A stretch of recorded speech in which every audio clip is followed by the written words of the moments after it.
You just wait for when the landslide comes.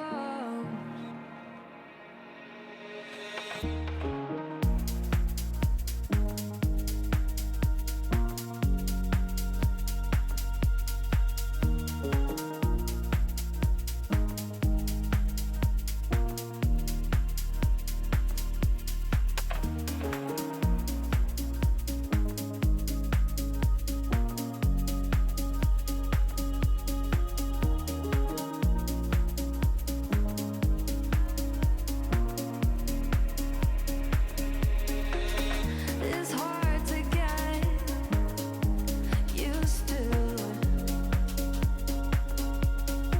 I can't do it like you do.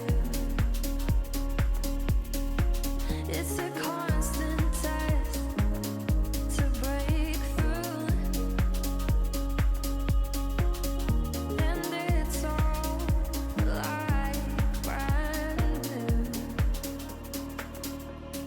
I break my rules for you, took down my wall too. I break my rules for you. I break my rules for you, took down my walls too. I break my rules for you.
Welcome, everybody. Blue Otter League Diamond Divisions playoffs are beginning right here, right now. I am Rue, joined by Glawsnax once again.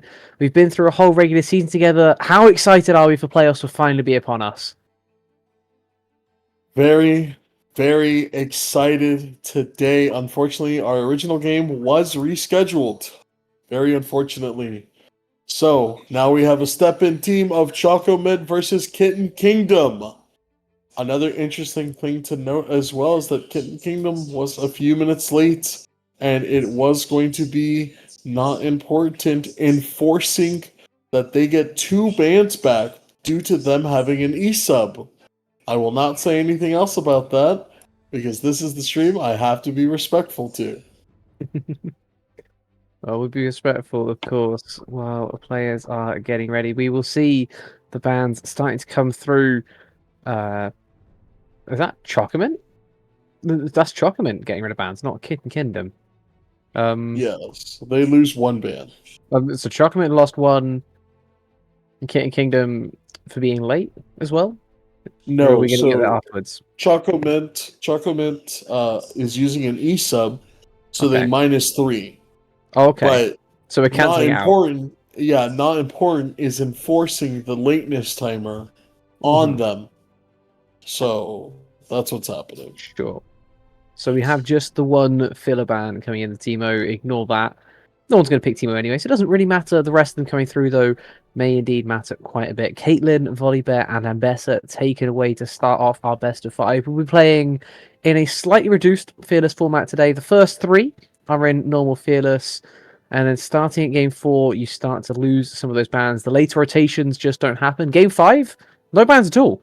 It is just going to be full-out warfare. Everything you've tried to hold back earlier on in the drafts will finally be unleashed in Game 5. So maybe letting some early things through could be something if we do end up getting to those Silver Scrapes. But for now, Gwen has been left up and Gwen has been taken by Chocomen, and I think that's pretty understandable with where she is right now. Yeah. I think it's a still strong pick, especially for topside. See how you can push that pick ahead a lot of ways. I think Kitten Kingdom has to respond here with something that can withstand, as I don't think it's going to be Gwen Jungle.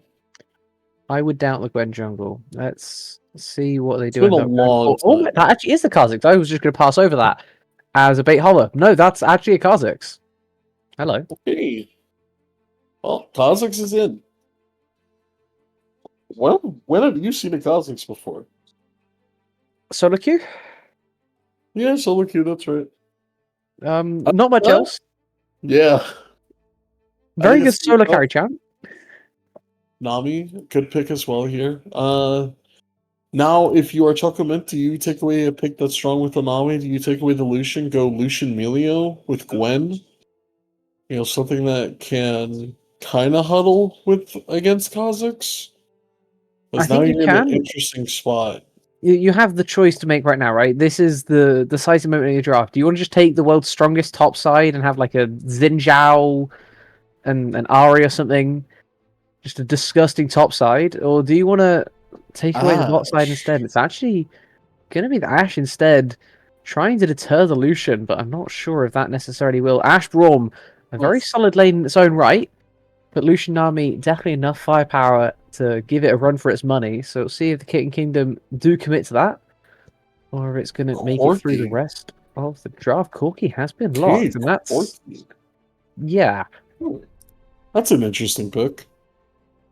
I feel like after the We Nami, the Lucian's very telegraphed, and maybe like too telegraphed? I don't know. Like, do they just want to not make it too obvious where they're going with this one?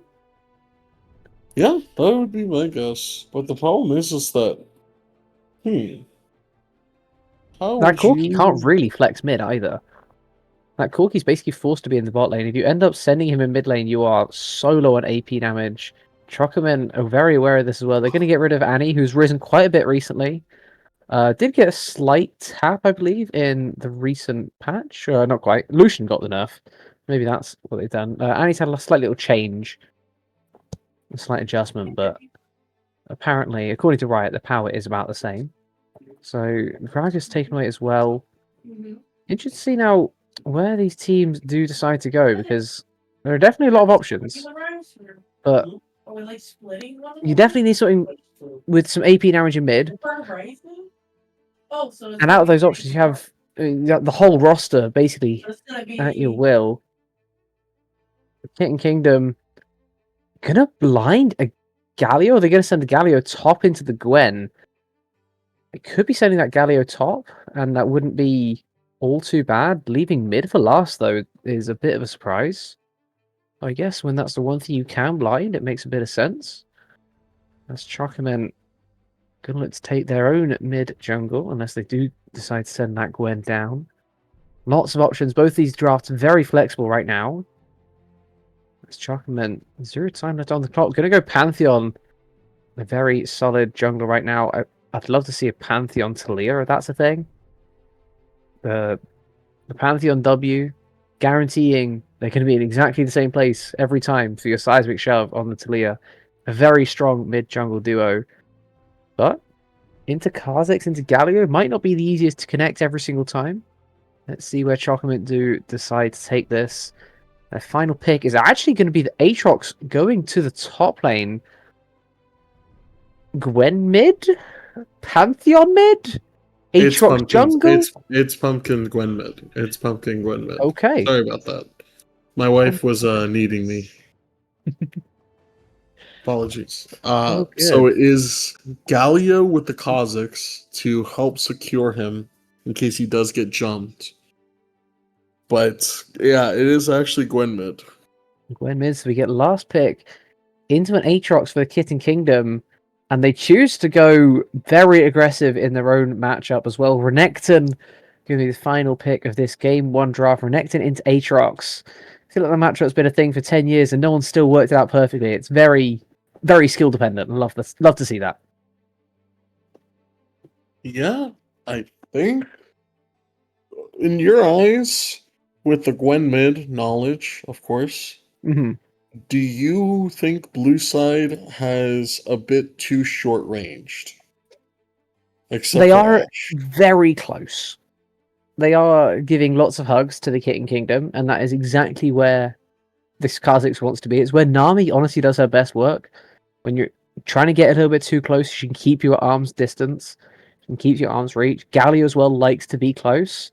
And Corki's going to be just about fine sitting 50 meters backwards, spamming those rockets, occasionally diving forward and getting down and dirty. I think Kitten Kingdom have a very cohesive draft for what Chocomint have actually put together. And the way they like to abuse the range is probably going to go red side favor. How do you feel? Yeah, I think it really is just dependent on how much spacing they can buy on Kitten Kingdom, right? If Galio's tanky enough, which we have seen multiple times this season, where Galio can be that tanky and just really help out a lot of it. It also depends on how well top goes for this Renekton, right?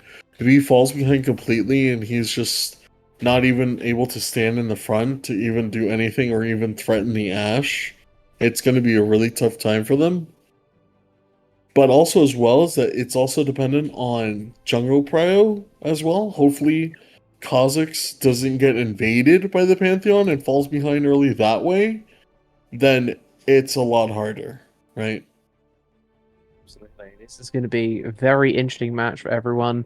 I hope you're all as excited as we are to get this under and away, but we will take a short little break while we send it to the draft, the spectator delay, that's the words we're looking for.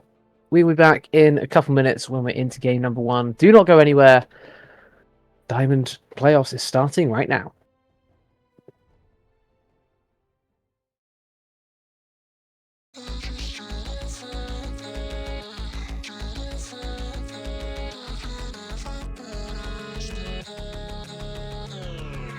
You got something else to say, but these thoughts just wanna hold you down. Darkness in your head, but something else is coming right around. Vampire in the hollow, while you looking in these empty streets.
Welcome back, everybody. It's the first game of playoffs, starting a little bit late, as usual for us.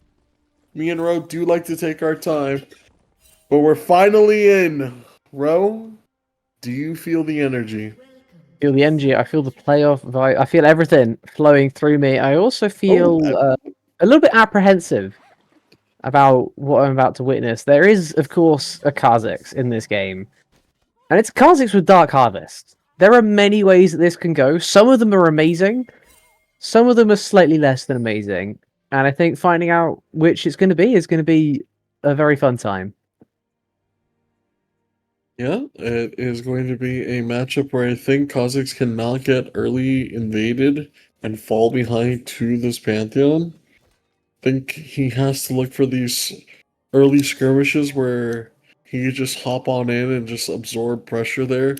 Gallia, of course, a wonderful assist on the 2v2 to help him as well. Gwen early game, still very good. They buffed the champion, of course. And, she's been pretty much a staple in higher elos, but I think it should be better for the Galio, but we will see. Number one, it could still go very Gwen favored. They did tune the early part of the game towards what Gwen wants to do, and with how Gallia works, you only get that magic shield after you upgrade that specific thing. I think it's his W, but before then, you're just as squishy as anything else. Then your Q for wave clear. It could be a whole lot worse, of course, but it looks like he has managed to get the early part of this going very well for him. The Pumpkin looks to make a very aggressive trade. Neither jungler anywhere near. Yeah, the Q. And There's a flash mid. That's flash for flash. Yeah, Galio flash for flash. That's Pumpkin winning out that trade, though. Up top. We'll get some decent trade here. Nice we'll level get hit 2 with a timer. Ooh. That's unlucky. He actually ended up losing that trade because Aatrox will still get level 2. Yeah. They'll be alright, but Pumpkin is just abusing this Galio. There's the taunt coming in, but Bone Plating's right there to make sure it's surviving. And that will be it. First blood. All ready for the Gwen. That's not what you wanted to see. This was a matchup that the Galio had to be winning in. And in this type of matchup, it's an odd one, right? You're not used to playing Galio into Gwen, but you have to try and work out when you're strong and when you're not. Unfortunately, Dira finds out the hard way that this is not the time that Galio is strong into Gwen. It takes a little bit later into the lane phase, a little bit more resistances on your champ, a little bit more wave clear perhaps as well, for you to truly start becoming a winning matchup. And unfortunately, I'm not sure if it will become a winning matchup now because you've just given Gwen first blood. Yeah, and another thing as well is Gwen is able to save teleport, have that summoner spell advantage there. Because Dira can't push the wave in fast enough to make it cost anything. And just look at the difference in that back, right? We have a Dark Seal and some tier 1 boots against some refillable potions, and Pumpkin still has TP though. They can trade super aggressively in here, and as long as they don't die, it's just a good trade. Yeah, but Pumpkin has to be careful here. And not enough. Not enough. Really close. And now Ixie's gonna go in here. We'll get the empowered stun on to Jebediah. Can Dira find this solo dive? That's going to be the taunt coming in. There is the Q. There's the solo kill. But they will die anyway. Speaking of dying, Ixie has the burn flash. Aatrox hasn't burned it yet. That's going to be the Q1. And the Renekton goes down. Aatrox, the God Killer, claims another. And now Valve Index is in a lot of trouble here. Able to hit the bubble. Not important. We'll now finally jump in. But here is Kha'Zix. Kha'Zix is doing so much here. Mew and Kitten goes in again. Not important. Flash is over for some reason. And will cost him his life. And now Copper has to run. Mew and Kitten will not have the flash available up. And he's going to keep going in from this Corki. But Lean is there. Lean is getting good damage. The minions are helping. Is it going to be enough? Kha'Zix will not have jump yet. Speaking of fighting from mid lane. I am shocked that the bot lane of Blue Side actually chose to make that play happen. Chocomin, your mid and your top have just won their lanes. You don't need to be making these plays right now. You don't need to be flipping the game in bot lane. When you've already got the game won in top, you can just chill. Making the 3v3 happen, they go aggressive and they get punished for it. Not important. Losing Flash getting killed, an early kill Oh, onto nice that damage Kha'Zix. there. Not what you wanted. Okay, but you have to be careful here, Dira, because you were in this exact spot before, and you Goodbye. lost it exactly as this plot. Oh, good heavens. Ouchies. That was some Gwen damage right there, folks. Just in Um, case you were Join the uninitiated to what stream. this champion does. The stream is dropping frames really bad. I'm on the other stream and it's working right. I'd recommend using that one. Pumpkin actually meter will worker's gone. fall. Yeah, drops the Crow will ultimate. fall. Oh my, that is I have a insane. feeling he didn't need to take a third turret shot there. Yeah, I feel like that was an insane third turret shot. I don't feel like that was real. Yeah, I feel like he definitely could have outranged that. But he didn't. And he dies for it. So we now have a 4-2-0 Gwen, who, despite just having their Darksteel stacks deleted, gets 2 more because the Kha'Zix died later. So those extra stacks go back on top. Very near Gnash Tooth at 6 minutes. We could be experiencing just one of those Gwen games. And luckily, of course, with the Fearless, we won't be seeing it for the rest of the best of 5. But I think this might have a massive outcome on what happens in game 1 here. Because Gwen is happening. Yeah.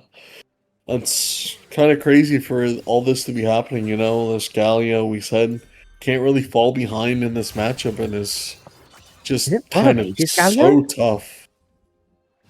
It could Are be, we really doing Roa Galio today? Yeah, I believe so. It could still go Barmies into the Holy Radiance, actually. I'll retract that for now. But it's also interesting to point out another thing from Dira. Going to Aftershock is not always what you see. Galio definitely can get away with Aftershock. A little bit more burst, a little bit more resistances after you go for that trade, but it kind of leans itself towards those short trades. If you want to go in and out as well, like you normally want to, and Galio Phase Rush, I think, works a lot better into this Gwen matchup. The ability to get into Gwen range, and then, most importantly, get out of Gwen range, really is what's going to dictate this matchup.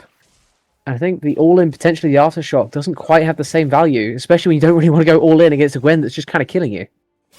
Yeah, and now Dira just taking another bad trade, but there's no reinforcements for this fight for Dira, as Dragon is secured on the side of Kitten Kingdom. Krull is heading towards the top lane for Grub, so that Pumpkin's will be a small engage onto Pumpkin. Needlework is dropped, and here is Grand Starfall. This is what we were saying earlier. The Krull will not be able to escape it again. 5-2 for the Gwen at 8 minutes. Hello, random Ash Arrow from bot lane. Leon throwing that one up there. Didn't quite connect this time, but sure, made its presence known. Oh, we are definitely experiencing a Gwen game. I wouldn't be shocked if they had enough gold to just go and buy the Gnash Tooth right now. They might be waiting around a mid lane one more wave to try and get it, because it is such a massive power spike. Which is crazy to say. Not even 9 minutes into the game, but yeah, about to have one of the biggest power spikes you've ever seen. Meanwhile, bot lane, hello! To get the flash forward, Leon needs one more! Get the auto! No! Doesn't get it. Leon didn't even flash! Oof, that man has balls of steel! Yeah, now that spot tower plate's falling, but Crawl is here on the grubs. There's only been one grub taken. Could potentially get the other 2 and still be winning for them. And that answer will most likely be yes, as Kha'Zix will just go ahead and continue hitting them. Braum is walking up, though. How does Leon not flash there? Sorry. I don't know. And like, that's one. Here we go. 900 gets it because of improved smite. Not important. Actually, he left his blue buff alone to do that as well. Yeah, now Dira. He's going to have to go back. He's really hurt his own clear for showing up to do nothing to a grub fight. That's a little bit awkward for the Pantheon. Yeah, okay. Nice taunt. Maybe Pumpkin went too far. Okay. Okay, nice. Pumpkin gets pushed down to about 500, but we'll be able to regen a lot of it. Yeah, it's TP as well. I mean, just back and TP in. This thing you can do with TP. Both sides in this having TP right now, as Dira's has just turned into the Unleashed version. both top laners having recently used theirs. These health trades do matter quite a lot right now. Both of them having the plated steel caps. Every single bit in this top lane matters right now. If you can get the push, it's great. If you can get the HP down on your opponent, might be even better, as Jaden is connecting. And it's actually going to force out the dominance from Ixie here. Oh, Well then does not have cooldown yet. It's got about 5 seconds left before it can come back off. So nice timing found by Ixie, but Jaden can look to turn this in top lane now as World Ender is just about back. That should be a dead crocodile. yeah, he has to run for his life. There it is. World Ender Pop does hit the E. Will be forced to flash. And it is going to be Hollow Radiant's first item for the Galio. It should be. I was a little bit scared when I thought it wouldn't be, but this is what it should be. Having a look at the items across the board, that is a Gwen already with Gnash Tooth. Your eyes do not deceive you. We have a Gnash Tooth Gwen. She's had it for about a couple minutes as well. Very scary to see that going through. Nice trade from Ixie. Able to get some healing off. I mean, Ghostblade is also completed. Kha'Zix has the Ghostblade. He's just going to run. You have to flash. Does the flash? Is he able to escape? The answer is yes. Flash is just enough. Kha'Zix does not want to push it early. Pumpkin is here now. Hello. What will Pumpkin do? The answer is Aatrox wave. A little bit of an awkward roam here. You can't make the dive happen in the 2v2. You will just lose out in mid because of this. Not important, we'll catch that mid wave at least. The Pumpkin is just laning 2v2, and they're actually going to try and make this play. This doesn't work, guys. Oh, wait a second. That's going to be one big one right there. That will be another kill. And here's the Grand Starfall. They will drop it right then. Corki no cleanse either. The flash. It will not be able to go away. Corki goes in further onto Leon, forcing both of his subs. Here is the Galio. Not important, flashing out as well. And another thing to note as well is that Aatrox did die in the top side. Yeah. Well, while the hysterics were going on in the bot side, top lane, Chocomin went for that 2v2 under the tower. And I can't quite understand why. That is not a 2v2 that you can ever decisively win out on at this phase of the game. Both teams have someone with an item. It's not like you have a massive item difference. It's a bug who has 3 kills now because of it. Already had that Ginsu's Ghostblade, not Ginsu's, Yomu's. There we go. There's lots of people with blades of different types, okay? Oh, wait a second. Look at Ashe build. When was the last time you've seen a Bork Ashe? I think it's before Yuntal's was a thing. But I'd also have to... That is a ancient Oh my god! Ashe. Oh my god! Doesn't even matter. As soon as I was talking about the Bork, making sure the stream was okay, Ashe just went boom. Dira walks back into 3. We'll get the taunt off, but I don't think it's anything important here. There's the Nami ult that will be blocked. Dira flashes away. Pumpkin has the needle work. Oh, he didn't get the kill. That one Survives. Will not be able to hit it either. Dira survives with a sliver, and it's a triple kill for the Void Reaver. Wow. How are these plays happening still? Chocomin, it feels like they just want to hands check. It feels like they just think that they're stronger in these certain phases of the game, and earlier on, they were, but right now, they're just not, right? We saw in the Gwen against the Galio 1v1, that was a time when the Gwen was strong early on, and they made great advantage of that. But just looking to fight like that all the time isn't going to be a recipe for success in these leagues. People are good enough to know when they want to fight. And this was a timing that was absolutely perfect for the Kittens to fight. And they make the most of it. But, like, guys, you're 4v3. Why are you trying to turn that? Why are you trying to go for a fight? Just, you got the Drake, accept your good fortune and get out of there. I mean, another thing as well is that, like, it's, like, really, really tough as well. They really thought they had enough there. But Galio with the Aftershock is able to live a lot better. Did survive that probably because of the Aftershock. I think running away would still also be a valid option, but going back in, getting the extra CC definitely proved its worth that time round. As Leon now level 8, does have a friend in Braum, but going up against this Renekton is not going to be feeling great, and it is actually going to be the full swap going through as Jaden moves back up to the top lane, committing the TP to go to top lane after seeing the Renekton. Really? Yeah, Kha'Zix is going to go ahead and just start up this. Oh, Hell, Grand look. Starfall, and Ashar is down. Dominus is popped. He will be locked up in the Braum CC, though. Tanked this And really not badly. once more again. Oh, they And with did this, this. it's not ideal. The Crocodile will claim the tower dive failure for the Yeah. side of Choco Mint. Leon started tanking that turret to start the playoff. Oh, that's not. Second copper, Copper, no. you're not allowed to do that. You know you're not allowed to do that. So many things that are just not going. Chocoment, they're getting sloppy. They're expecting plays that may have worked in the regular season to work again right now, and they're just not happening in their favor. We saw this as well during seeding week, where they lost the first game and they gave up the rest of the week because they didn't feel great about how they were playing. It feels like it's happening again for them. As Pumpkin getting some good damage. Immune King gets that. We'll drop the needlework. We'll be able to hit multiple. Ooh. Doesn't matter with the flash. This Gwen is trying their hardest. But that is a good shutdown for Gwen. More gold goes to the Gwen. The problem is Gwen needs the rest of the team to catch up in gold as well. It is still a big gold lead already in this mid game, around 3k for the side of Kitten Kingdom. But that's a way back in. it's a way back in, but I'm just looking down the bottom of my score, but I'm seeing a Corki who has built the Manamune before getting a tier. He's got 51 stacks on a Manamune. What's going on? It's Bork Ash. It's full bot Manamune on Corki with 51 stacks. Like Ro, like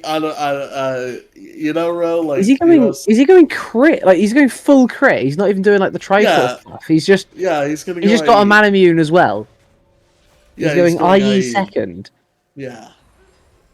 Okay. You know Or what? collector. That's now a pickaxe. They changed that at the start of the season. Oh no, because it's oh yeah, that's right. It's Dirk, cloak. Yeah. I mean, yeah, Either way. that is Some definite oddities. Spear also completed 4 Kha'Zix as well, so yeah, this is a going massive for this trial. ability damage as well. Aatrox will back up in time. Kha'Zix does not want to test it, but item diversity in the jungle top lane for the side of Choco Mint right now. Why go Don't multiple worry, different items guys. when one of them is the best? And another thing as well is that this Galio Okay, went do not mess this up. ninjas, and now Ixie will be getting targeted fully here. This is gonna be another 4v1. Grand You cannot. Okay, there we go. And Pumpkin will fall to the last tower shot. It's a 1v4. Just kill the turret. It doesn't shoot you. It's a 1v4, and the Renekton actually claims another one still. This time it's Pumpkin who falls, and now Aatrox, a little bit alone here, will be able to get some damage off, but that's a Mountain Dragon gone as well. Yes, you got the consolidatory prize of the tower, but Ixie got a kill. The turret can't kill you if the turret's dead. Just kill the turret, guys. I don't understand what's going on here. A nice dive found onto Ixie that had a great timer. He's caught without a flash. Popped the Dominus, but it didn't do anything to prolong his life. But instead of just killing the turret and escaping by doing that, Pumpkin inexplicably tries to run away. I think 2 more autos on that turret would have saved his life. Instead, he tried to run away, ends up taking an extra turret shot because he couldn't get out of range, and just kind of dies in another place where he didn't need to. And while they're getting these kills on the Gwen, it's still fine, right? 6, 4, and 1, a very strong Gwen. But every time you do that, you're giving a little bit of gold back to the other side that didn't necessarily need to happen. And it will definitely come back to bite you if you're not cleaning this up early game, allowing the other team to stick around instead of going on a positive play, having an even play. The cross map as well, going against them, by the way. Remember, that Drake did fall. Yeah, Like, Ixie you've now just got to gonna be go so in much cleaner. again. And this is going to be another needlework drop, is- and the Dominus is popped again. But Yeah. Ixie, there is no tower to save you this time, my friend. You fall. Not important is here in this bot lane. Otacon is started. It is at 5k. Will they go ahead and take the fight for Ash this? Arrow. The Ash Arrow onto one. TP coming in from Gwen on the behind. 3k on the Otacon. And Kin Kingdom have gone too far. Why? Kroll goes back in. Will not get the secure. He will fall. And the game-changing Otacon buff goes the way of Choco Mint. Oh, there's so many things to try and work out what's going on here. There's so many different things. If people had been playing differently, they wouldn't be a factor. But right now, they're a massive factor. That Ash Arrow, the biggest factor of all. Valve Index got stunned for about 3 seconds. So long that they could just like it ended up just being Chocolate walking up and just killing the support before the Nami can have any impact. And then effectively just a 3v5 that Kral thought his best chance getting anything was trying to get in there into the Atakan pit, snipe it away, but it ends up just being a leash for the side of Chocomin. Yeah, And they turn a play back another around in thing their as favor. well is that, you know, that play happened because Ixie died in the top lane. Yeah. Ixie fell, and because he fell to Pumpkin, it allowed the flank TP for them to go ahead and pinch it, make the rest of Kitten Kingdom scared. And now this game has back wide open again for Choco Mint. This Otacon buff, you know, 15% of your current HP as damage is crazy, especially when you have somebody who can burst easily as Gwen. Just look at how fed this Gwen is, man. Already at another neatly large rod as they go onto Dira again. They love these side lane plays, do Chocomin. The Thorn will just delay the inevitable. Asho looked nice for a second. The World cross Enders back. pop top. Can he get any damage though to get sustaining healing? No, we'll just go ahead and eat the potions. And now they're gonna try and cut off this Aatrox. So Aatrox is gone already. Yeah, this is just the bottom tier 2 tower just gone to Pumpkin. Tier 2 for tier 1. You know who's going to be happier in that trade? 700 gold into the pocket of the Gwen. I would love to see how much gold this Gwen is on right now, because I think we're already approaching kind of 3-item Gwen territory. And that is not a fun place to be. Oh, wow, yeah. Straight up death cap this early on. Not the most common of Gwen builds, going Shadow Flame second. Instead of something like the Rift Maker, which you see a lot more commonly, trying to use that and needlework for healing. They made Shadow Flame better on her. So not important is here right now. Crawl will jump over.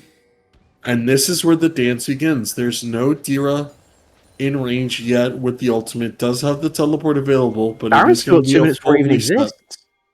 Yeah, There's nothing dancing around here. This is Dragon is up in 20 though. This is such an accelerated game state. This is what they want for Choco Mint. They want to find in first. This is going to be the Ashe ultimate going in right now, and it will hit Kha'Zix. And now Ixie goes in, thinking the juggler can back him up. Big 3-man Galio Justice Punch. But right now, he's just going to melt. Nothing coming in on the side of King Kingdom as they are going to be wiped at their tier 2 tower. Aatrox jumping over, not going to be able to find that Q. We'll get a big slow onto the Nami, hits the Q1. Q2 confirms it, and that's 4 for nothing. 4 for nothing. Mew and Kitten had to run back to the fountain, try and get a slither of HP. Can he stop try and this? do anything 1v5, but the Nexus is exposed. He is just gone. They actually ended off that single play before Baron even spawns. Game 1 is decided. Yikes. Wow. What a topsy-turvy game we just had there. I felt like neither side was really in control. A lot of sides making a couple of nervous mistakes to start off this playoff series. Remember, this is a single elimination, right? You lose a single best of 5, you're going home. And that is it for your split. For your season of Blue Otterly. Look at the damage Pumpkin did. It was just Pumpkin kept them in this game consistently. You know, it was just bad fights as well taken from Kitten Kingdom in the second half of that game. Right? You question it, you know, forcing that Renekton to go into the Gwen trying to go for the solo kill when Gwen is a lawnmower at that point, you know? 2-item Gwen against 1-item Renekton. I know who I'm taking in that fight, and unfortunately for Ixie, it's not the crocodile. It's the person who's learnt to run with scissors at way too young of an age. Pumpkin, extremely lethal with those weapons, and just absolutely dominating after getting a couple of early kills, a little bit of early money, pushing through the side lane so effectively, ending up like 3,000 more gold than anyone else in the game. Absolutely insane from him. Yeah, and I think, you know, another thing as well is that, like, Corky just not stacking the tier as well, still having the Mana Mune at 25 minutes as well was just a big question mark. You know, not close to completing it. And, you know, Lean did go Bork Ash. But hey, they won the game off certain Ash arrows. You know, that last fight, you know, that Ash arrow hitting Kha'Zix just going for it did a lot there to help secure that fight because Ixie went in thinking, oh, my Kha'Zix is right behind me. He's going to jump in with me. And then there was nothing else there for him. So it was just a tough spot. Yes, indeed. Well, let's see what happens in game number 2. All 10 champs that were just played will not be available for the rest of this series. Chocoman picking up game 1. We'll be back with game 2 draft in just a bit.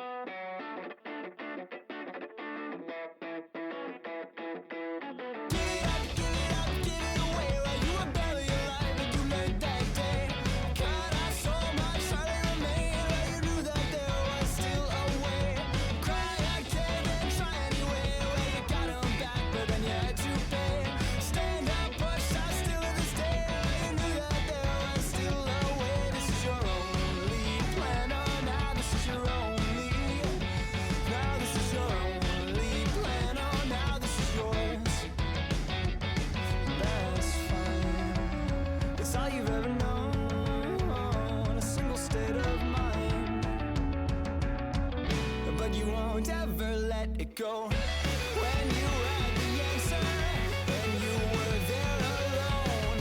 You left the door unopened when you knew that you would want more. Give it away while you were barely aware. You learned that day. Cut off so much, hardly remain. While you knew that there was still a way. This is your only plan. Oh, now this is your only. Now this is your only plan. Oh, now this is yours. Force it to yield. You'll forge it to the lines. You let your callous be your shield, and everyone will say that it all was finished years ago, but you will stay, and you won't ever let it go. When you had the answer and you were there alone, you left the door unopened when you knew that you would want more. Then again you found the answer and you were there alone. You left the door unopened when you knew that you would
Hey now, come on now. It's alright, let your emotions show. Hey now, come on now. It's alright, let your emotions show. Hey now, come on now. It's alright, let your emotions show. Hey now, come on now. It's alright, let your emotions show.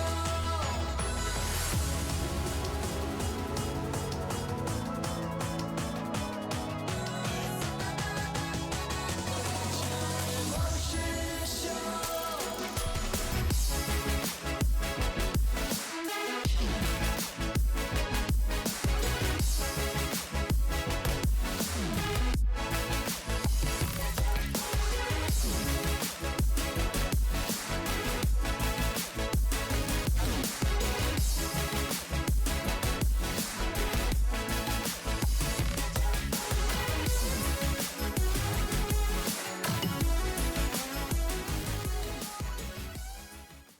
Welcome back, everyone. Chocomin picking up that first map in dominant fashion. 24 minutes was all it took for them to finish off Kitten Kingdom the first time around. Let's see if the Kitten's fortunes will change or if Chocomin will be able to establish more of that dominance. You can see on your screen what was played in that first game, even if you weren't able to see much of what was played the first time around, because apparently we were having some technical issues. But either way, hopefully we are good to go from here on out. Chocomin once again having to throw away one of their bans because of their emergency sub. That will be happening for the whole series, I do believe.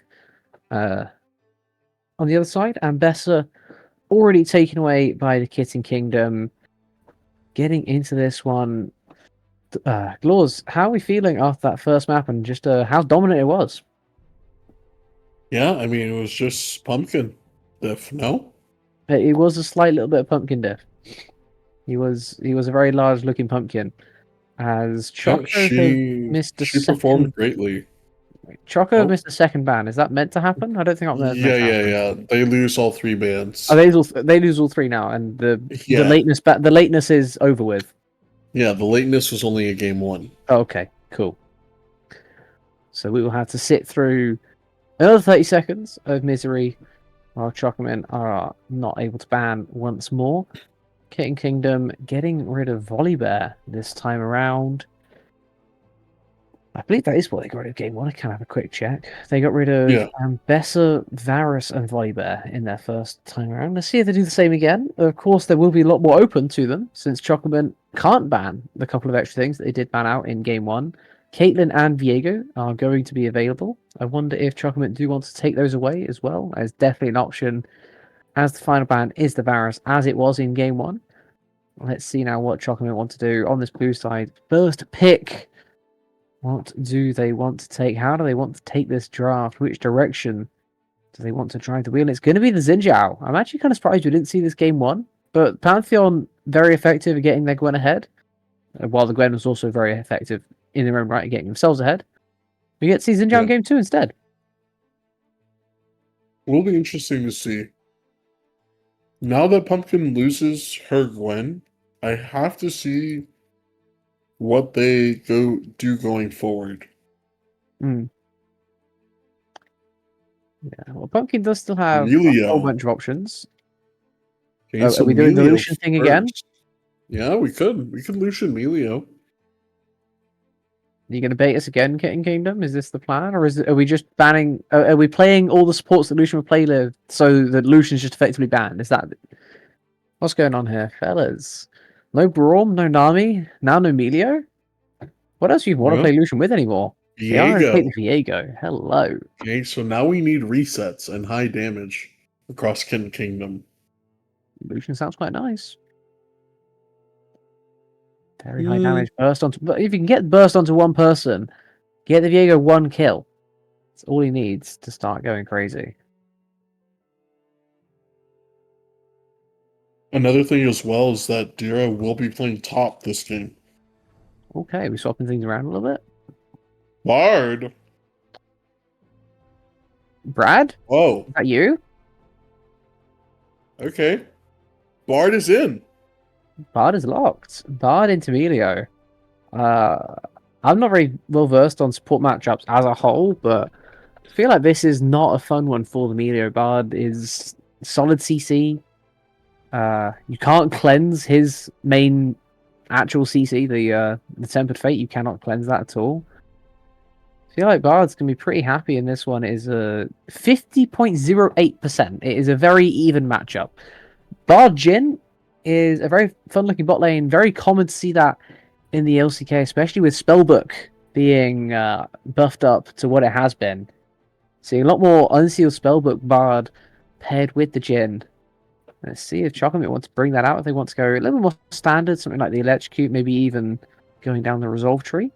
Who knows? Bard is so versatile, as Kitten Kingdom look to take the Syndra in mid lane, and there is a very obvious gap that we're missing for Kitten Kingdom, and it's not the first time we've said this, but where's the Lucian? It probably won't be the last either. I feel like after this, what do you even want to pair the Lucian with? No Nami, no Braum, no Emilio? Lucian Lulu? Lucian Yumi is still the king of that. At that point, just go Zeri.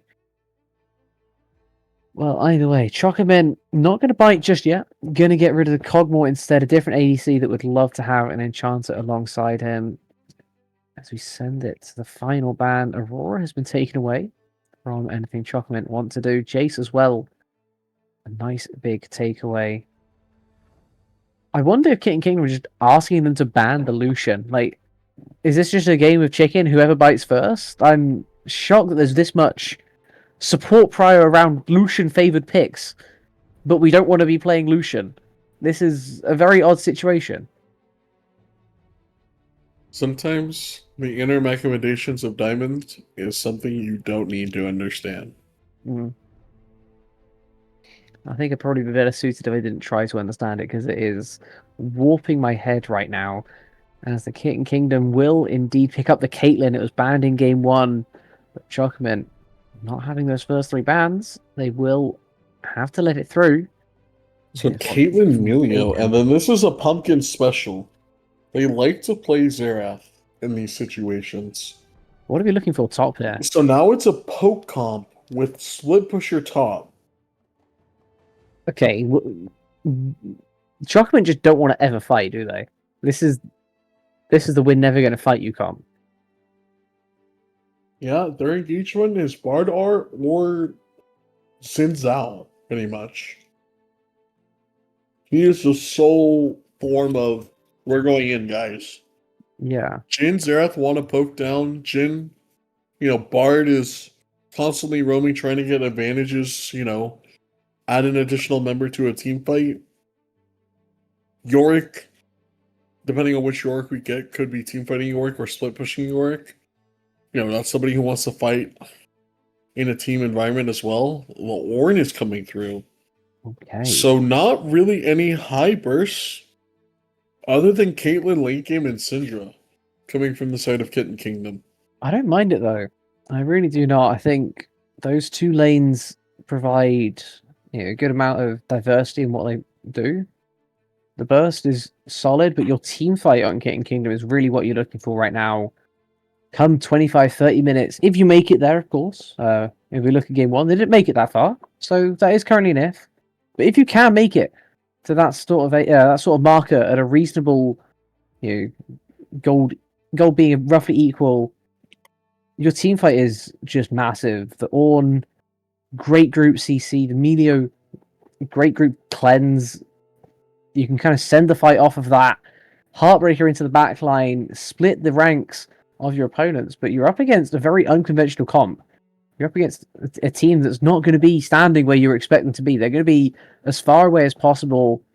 They are slippery as anything. The Xin Zhao, especially on the Crescent Guard, impossible really to get your hands onto.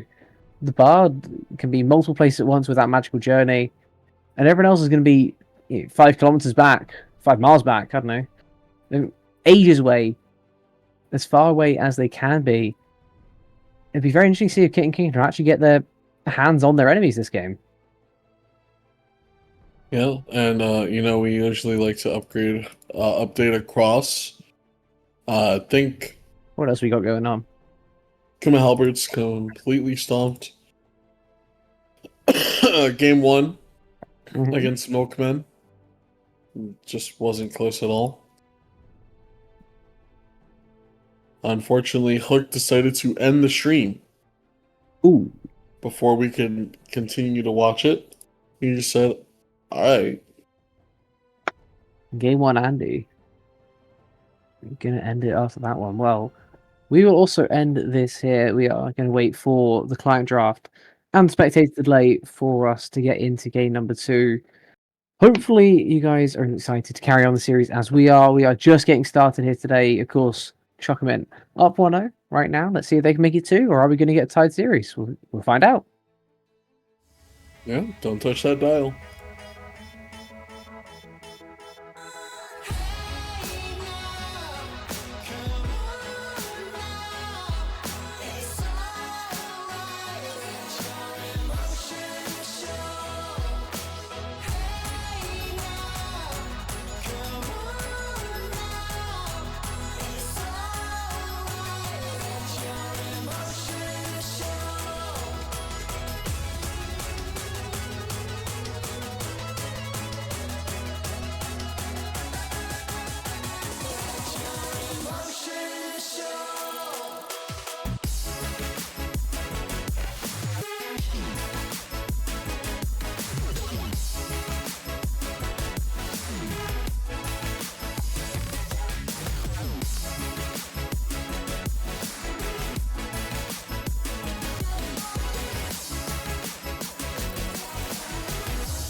Come on now, it's alright, let your emotion show.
for us. My people look on and say, don't fear what you don't know, 'cause we're far from certain fate. And we'll make our final stand, lost in the dark. We've come so far, another step to rid the pain. Go and be counted till your last day, 'cause only nightmares break their flames. So stand upon these fallen lands and follow in our Father's plans. Yeah, until the end we will remain, and we'll hold on until the last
So stand upon these fallen lands and follow in our Father's plans. Yeah, until the end we will remain, and we'll hold on until our last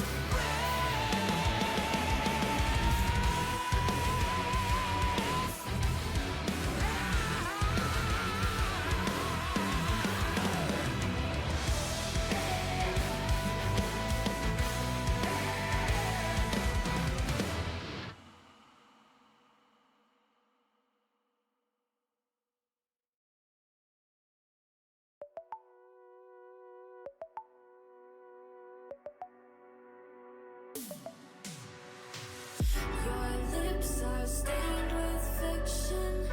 You always have your reasons, and I spoil you rotten.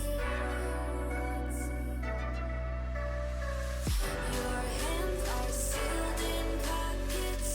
You fill them with your secrets. To you, I am nothing. I am.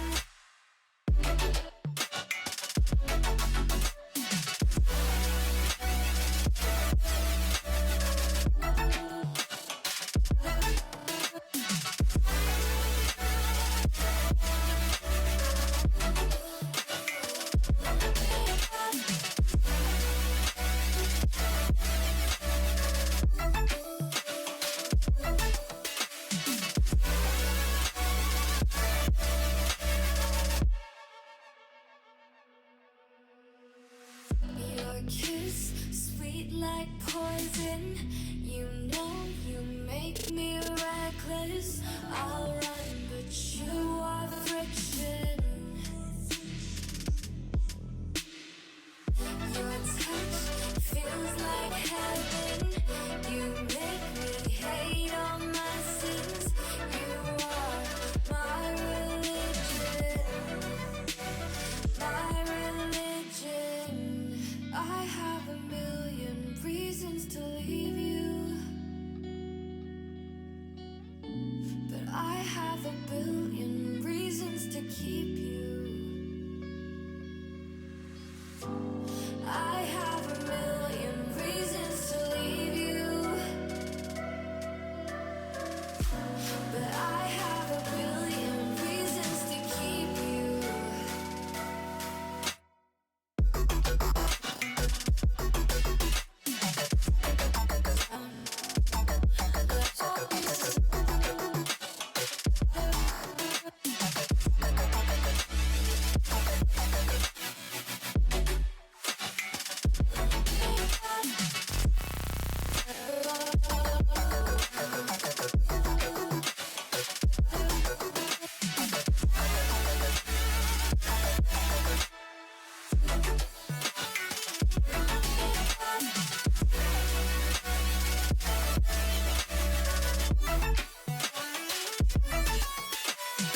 Welcome back to game 2, everybody.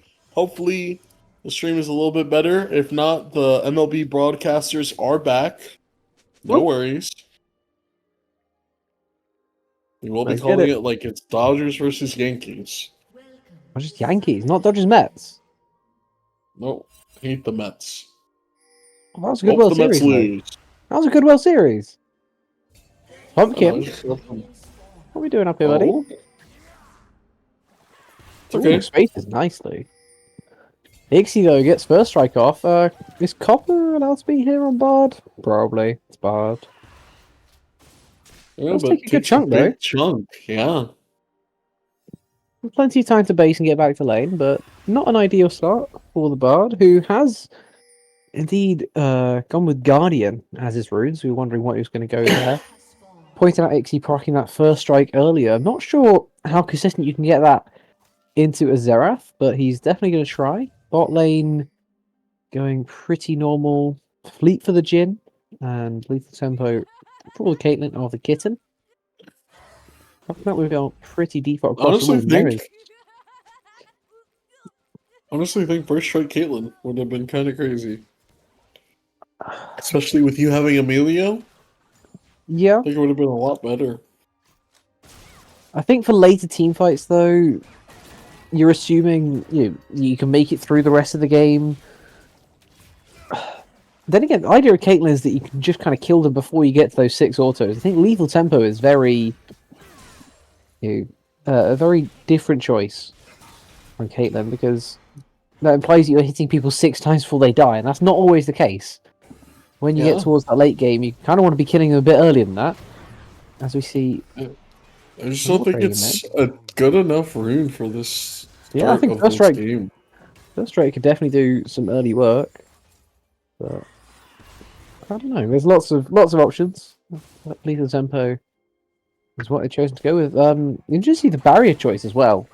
Would have expected maybe a cleanse into something like the Bard and the Jhin, both of whom. Well, yeah, but you can't really like that. that's done. Yeah, okay. You but, wouldn't like, cleanse that, but yeah, it's difficult to have cleanse this game because most of the stun, like, they have to hit on you and it's situational CC. There's no immediate lockdown button like Leona, you know. So while I do think that cleanse would be okay here, I think it's not necessary to exist this game. I don't think you need to exist. But I think you do need it in the late team fights when you can get hit by that random thing that swings the favor. Because I think that's the only way, honestly, that Red Side should be able to lose this game. Kittens have a very strong comp, especially into what they're up against. They have a very clear identity. They want to be strong in the side lanes while having a great team fight. Whereas Chocomin have just chosen to be strong in the side lanes. And I had to see how his ideologies do go up against each other. As Jaden gets a nice little trade with Yorick playing against the Orn early on. As this game goes on, it feels like neither side is really going to have an advantage in these side lanes. And when it comes to team fights, who better than an Orn with tons of follow-up? Yeah, no. I think that Dira has to just kind of stay a bit healthier into the later stages, into the mid-game spike of Yorick. But Pumpkin is low. Not important He's is too far here. up here. Oh, Ixie is dead. There's no hope for the Syndra. It will be first blood. There's no point of even hypecasting it. That was telegraphed. It was the gank timer that was red there. It was a double scuttle too. So Syndra should have had an idea, I guess, but maybe didn't see him. He was in the bush and saw that the scuttle was gone, and then instantly decided to gank. Thought Zinza would have been on reset still, but TP used mid, as both mid laners will use it. Oh, actually not. That's a really big wave, mid. Yeah, you will be able to capture all I of don't it think- with that TP. I don't think Syndra. I don't think Xerath needs to TP. He might not have to, but he does have Lost Chapter. He doesn't need to do okay. He doesn't need to back after that for quite a while, right? That Lost Chapter spike, you don't need to back for a decent chunk of time, so you may as well use the TP, keep that pressure going. Maybe even look for a roam timer as well. You do have a Bard as your friend. Maybe even look towards the top side if that's an option. Dira Yeah, getting a little bit Nixie low on mana.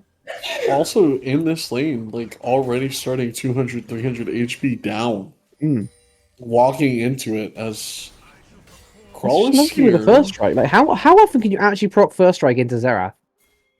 I don't know, but they ate a full combo, and there's going to be the dunking possibly happening. That's going to be flash mid, and now we have another side in the top side. The Maiden has been summoned, but the York Uh-oh. W is used against them. But Crawl is not level 6. There is the flash stun confirmed. There is the double flash, and the Maiden falls at the end too. Nice trade there. You need a way for this Viego to get ahead and push this game tempo forward. Pumpkin constantly poking down Ixie.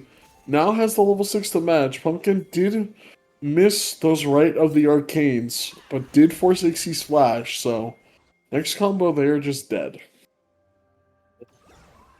And Jaden just a little bit too far up in the lane there. You don't know where opposite side. You don't know where the jungler is at all, right? You don't know where Crowl may or may not be hiding as the flash forward from Pumpkin. Bye bye. I told you it would happen. Next combo they will die. Dira is blocked by the Yorick cage and takes a horrible trade for it. Dira has to back while already just teleporting into lane. So now this is bad for Kitten Kingdom. Dira Yeah, already numbers. getting forced out. 43. Oh, what a guard stun. There onto Cosmic Melio. Onto Caitlyn. Apologies. But it's 3,000. Pumpkin is here. Crawl in a really bad spot. We'll get hit with the stun. We'll get locked up once again. More damage coming through. Another root. Lovely. They do get the vision in. Pumpkin will not be able to hit it. Caitlyn surviving on so low. Alpha, you gonna go Viego for limping away. Bard wants this. that? We'll Kitten had to spot cancel him. his back twice. He does not Yeah, feel but- confident to back right now. Pumpkin will get the nice stun off again onto Ixie, and not important. Ixie, Will escort the nice mid laner scatter. in. Flash is there. Arcane right. Claims one for the Arcanist himself, and now Jin, the curtain has called. And unfortunately, Caitlyn can't solve that case either. She had flash. Kitten had flash. Chose to die with the way. Very, very tough start from Kitten Kingdom this game. Already 2,000 gold lead for Choco Mint. Yeah, and a lot of it's actually coming more from CS than these kills. Sure, the kills definitely matter. They're doing absolute wonders for the Chocolate economy, but just look at top lane. Already, best part of a 20 CS lead opened up. Mid also having a 10 CS difference, bot having 15. It's consistent advantages across the board, and we pointed out, like, the Chocolate lanes are very solid. Their lanes will be fine. It's looking towards the mid and late game where they'll start to struggle, but they might not let the game get there. We saw them just win a game in 24 minutes. It can happen again. Yeah. Another issue as well here is that, Caitlyn does have that lethal tempo. And, the Viego not having a sizable CS lead in any way, as well as his mid laner. 3 ganks already, pre-8 minutes, towards this Syndra. Syndra has not been able to play this game, get any spacing it down, or scale up in any way. As Bard and Xin are on the top side, and not important, will claim the grubs. This is the thing you have to work out, though. When you're getting your lane absolutely camped, Copper! We'll as go it ahead and is. drop it on the Temper Fate onto the tower. Good night, Syndra. you know you're getting camped. You can't be walking that far up in the lane. It's just a recipe for disaster. Copper catches Ixie a little bit too far from his turret. Makes the turret golden. Nothing he can do to help out his mid laner. And it's another free kill found. Nice roam up from Bard. That is exactly what that champion's designed to do, and Copper does it extremely well. Now, this game gets from bad to worse. Oh, dear. Oh, no. Arcane Right is there! The sniper! Pumpkin themselves will claim another No, kill! Maiden! Maiden! Save your No! Maiden! What are you No! doing? Maiden's You just dead. let Maiden die. Oh, this guy's a horrible husband. It really is. How They can we need to let ask for a Maiden divorce, die? man. A posthumous divorce. Posthumous, some would say. As my British friend would say. I would not say that. I'd say posthumous. Yeah, but it's funnier when I make fun of your language. Our language. Yeah. Keep thinking you're a part of us, buddy. No worries. There's nothing I'd rather be less than a part of you, but either way. No worries. Big Boy America will handle it. As they will look for this possible play onto bot. Mew and Kitten Nice will get W. stunned up. Oh. They Okay, just drop well. everything there. Copper is here.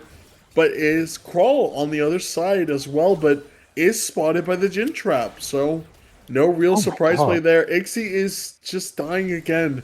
Arcane That's right. that's a Xerath with Ludens and Sorcerer Shoes against a Syndra who has a Hextech Alternator and a thumbs up emoji. Not exactly a fair fight. There's Lost Chapter now. Still not a Ludens. It's not even close. It's Yeah. a poor imitation. About a 2k lead, I reckon, in the mid lane right now. And Oh my god. she just TP'd back and lost more than half her health, like 2/3 of her health. Yeah, she is. Oh, and by the way, 33% she has HP. first strike that she's been able to proc 3 times because you're into Xerath. Hey man, it looked good on paper. Oh, I don't think first strike looked good on paper. Maybe I think the we team looked good on swap. paper. Maybe we swap Caitlyn runes and like Syndra runes. You know.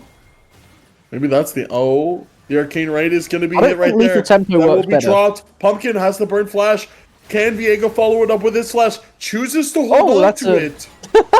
Copper just Jin's trolled his down. teammate. We'll be able to get back in. Ixie flashes for it. Heal is dropped. Melee Vault is dropped. But it doesn't matter. American Sniper Xerath claims the 4th kill. He did it way too... Like, the flash at Ixie was after Pumpkin hit him with the ultimate. If you're going to try and flash the dodge shot, flash before it hits you, guys, please. Don't flash after it's already hit you. Dealt the damage and sent you on your way packing. Valve Index as well, doing his absolute best to keep his mid laner alive, but Pumpkin was not going to miss any of those. The heal by the Emilio, the ult as well, still not enough to keep Ixie alive, who, by the way, is level 9 right now. That's a Pumpkin who's hit level 11 and is cruising on up in this game. Ixie's got a long way to get back into this. Overall, I hate to say it, but it's been a bit of mid-diff. Yeah, I think it's just getting to the point where it was crazy because game 1 was all Kitten Kingdom's able ability. You know, they do the swap hello. to see what they could do. That's gonna be a flash forward from Copper, but I don't think much comes from it. Oh, wait a second, a second flash. Flash Wind becomes lightning. Mr. President, a second flash has been used. And now it's going to be another kill there as they try to run down the Velio. Dira is just... Sitting our towers. A second Euro. Mr. President, the maiden is hitting the towers. As now they will look for this play on top. Dira, get down! Has to go ahead and just try to survive here. Possibly ult the wave. Chooses to ult the board in Zintel because the rest of the team is here. Copper will get stunned up. There's going to be the Heartbreaker used. Dira falls. Tempered Fate secures the life of the board. It's a in the Goonie wall. Pumpkin. Valve Index is trying their hardest, but it does. Tower falls as well, giving full plating to the Yorick. And it's a 6-0 feats completed. And it will be Caitlyn trying their hardest to survive under tower. A stinker of a performance from Kitten Kingdom so far. That was a really cool play on the top side. The Ghoulie Wall from the Yorick trapping the Viego so he couldn't escape from the Xerath if he wanted to. Just had to tank ult after ult. Arcane shot after arcane shot. And unfortunately, didn't have the health to now new Kitten. Oh no, he's dead. That was an arcane comet kill. Deadly Flourish gets a kill. Yeah. That was I think that was a collector proc. There was no way it did that much damage. This is what do you think? This Out is of here unexpected by like first what, game. half past? Yeah, that is a 7,000k gold lead at 15 minutes. Yeah, I mean this game will finish Uh, 10 minutes maybe at most. What do you think? 8k gold lead already. It's going to get worse Ixie is hit because again, and he's been Ixie caught is again. dead. You guys know how your turrets are This safe in feels the like middle a of the lane, regular right? season match. Why are we not hiding with the turrets? The turrets are the safe place. This feels like a regular season match. I'm not gonna lie. Okay, nice soccer ball from Emilio there. That was a goal. Stopping the Bard's back temporarily, but he will have dead men's completed. Surprised Bard didn't go static shit first, actually. Oh, well, not have dead men's completed, I apologize. I just did But that. there's the You Ludens little liar. for Ixie. Yay! Unfortunately, he Ludens. is down 40-ish CS, and he is 0-6 Oh this yeah, game and on 7 the kills. Syndra. Don't forget the 7 kills. So, this is a tough, very tough pill to swallow. 3k gold lead. Effectively a full item's worth of money that Pumpkin Oh, has to and his it will be advantage, more. and it's definitely going to be more now that the Rift Herald has been dropped at his feet.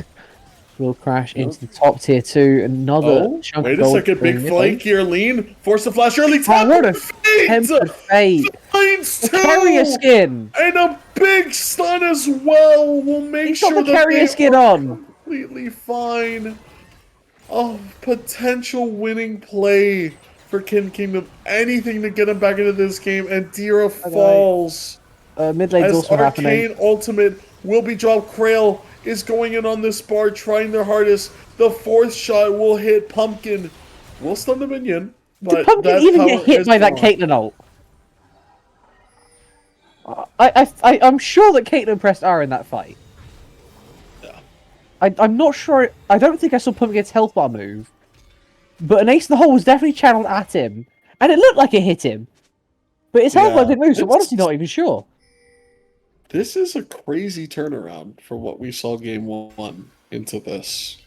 I mean, this is just utter domination. They have 3 winning lanes, and they turned it into a winning game. It's fitting. It's fitting that They're Copper up has the 12K. T1 skin.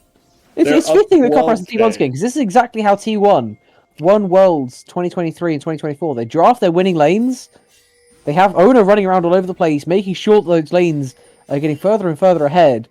Speaking of Owner, his favourite champ is Xin Zhao, by the way. Exactly what Not Important is playing. It feels like watching Okay. T1 playing in Blue Otter Diamond. Okay. Stop the glazing. Stop the. Oh, Dira is not going to be locked up in the cage this time. We'll be able to partially escape it, but I think Dira will just be ran down. And here's the E from York coming up soon. Forces the flash, so it's perfectly fine. But Mew and Kitten is already dead. There is no hope of survival.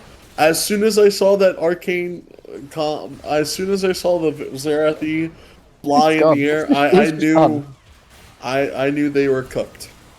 They were indeed. A Hextech Drake has been taken in the meantime by Not Important. He's just soloing objectives right now because what else does he have to do? He's playing the jungle that's role. a nice flash from He's XC. Oh, honestly, I don't think it's that bad to be gold with the turret there. No, it's pretty bad.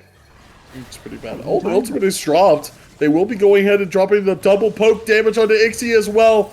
We'll be able to get away. Actually fix the portal! And he's dead. And Not Important. Oh my god! Who flashed? Wait, who flashed? Pumpkin! Pumpkin flashed to tank the Xin Zhao ultimate on a Xin Zhao ulting! Wait, why did you tank the Caitlyn ultimate? What? You just wasted flash. Not like it matters this game, but like, what? It's a thing. It's an honor thing, you know. Pumpkin wants to make sure that he is a valiant teammate. He wants to make sure that even through the worst of scenarios, just in case Not Important hadn't realized that there was a massive line connecting him and Caitlyn, just in case he hadn't realized that he was about to lose his head, and you know, just in case he mislocated the R button on his keyboard. He just got smacked in the face with the shovel. Sorry. Pumpkin wanted to make sure that his teammate was going to be safe, as unfortunately Mew and Kitten was very unsafe from the Gravedigger, who just smacked him on the head with his shovel and killed him in one shot. So, like, let's just, like, talk about, like, other things while we're here, you know? Like, how was your day, Ro? My day is great. I'm getting to see a potential 20k gold lead. Yeah, that potential is there. Give it to me. We just need another 6k of gold lead. Atakan Not going to give much in the way of gold, but we'll give even more stats just in case Chocoment needed those, because apparently that's a thing that may even be in question, as Crow was starting to look over here, but he got tagged by a tiny bit of damage, and therefore Deadly Flourish roots him, and he will die on the spot. Another one to the Shovel Master himself. Atakan taken. If this game gets to Baron, then I'll be extremely shocked. I'll be more shocked than game 1. Mew Kitten's running it down. He's running it down. Huh. That's actually he's actually tilted. He is running it down. Is this how they want to go out of Blue Otter Diamond? Running it down at full tilt? No. As We've only got one more Call game left has to do been anything summoned. else. That's gonna be nice damage there. Dira able to dodge it. Will go ahead, sound the Orn Horn. We'll be able to find one No! trade kill. We'll find another trade Died! kill potentially. Not important. Is stunned up, but it will it matter at the end? No, the Caitlyn does nothing. ultimate is nothing. I think this is a protest. But they did get their second kill of the game. They did, and that was a nice nice shutdown. forward. Oh, Mew and Kitten I don't still think a have to reset is flash quite in the offing though, as the Okay, bouncing well, they all grenade- flash forward, so. Yep, and Lean Well- will find. Yep. 16k, 16k, 17k. 17. Guys, you want to just like wait for Baron and get 20k? Come on, they're gonna get to 18k and the game's gonna end. They're actually gonna get to 18k. He's not respawning. It doesn't matter. He's not responding. It doesn't matter. But I think the mental is gone. Oh, it is. It And is. that Look. will be a 19k win, I believe. 18. Damn it! Not 20k. 18k win for Chocomet Game 2. Complete just like unnecessary performance, I believe.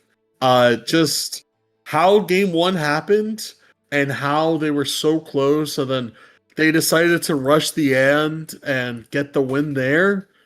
But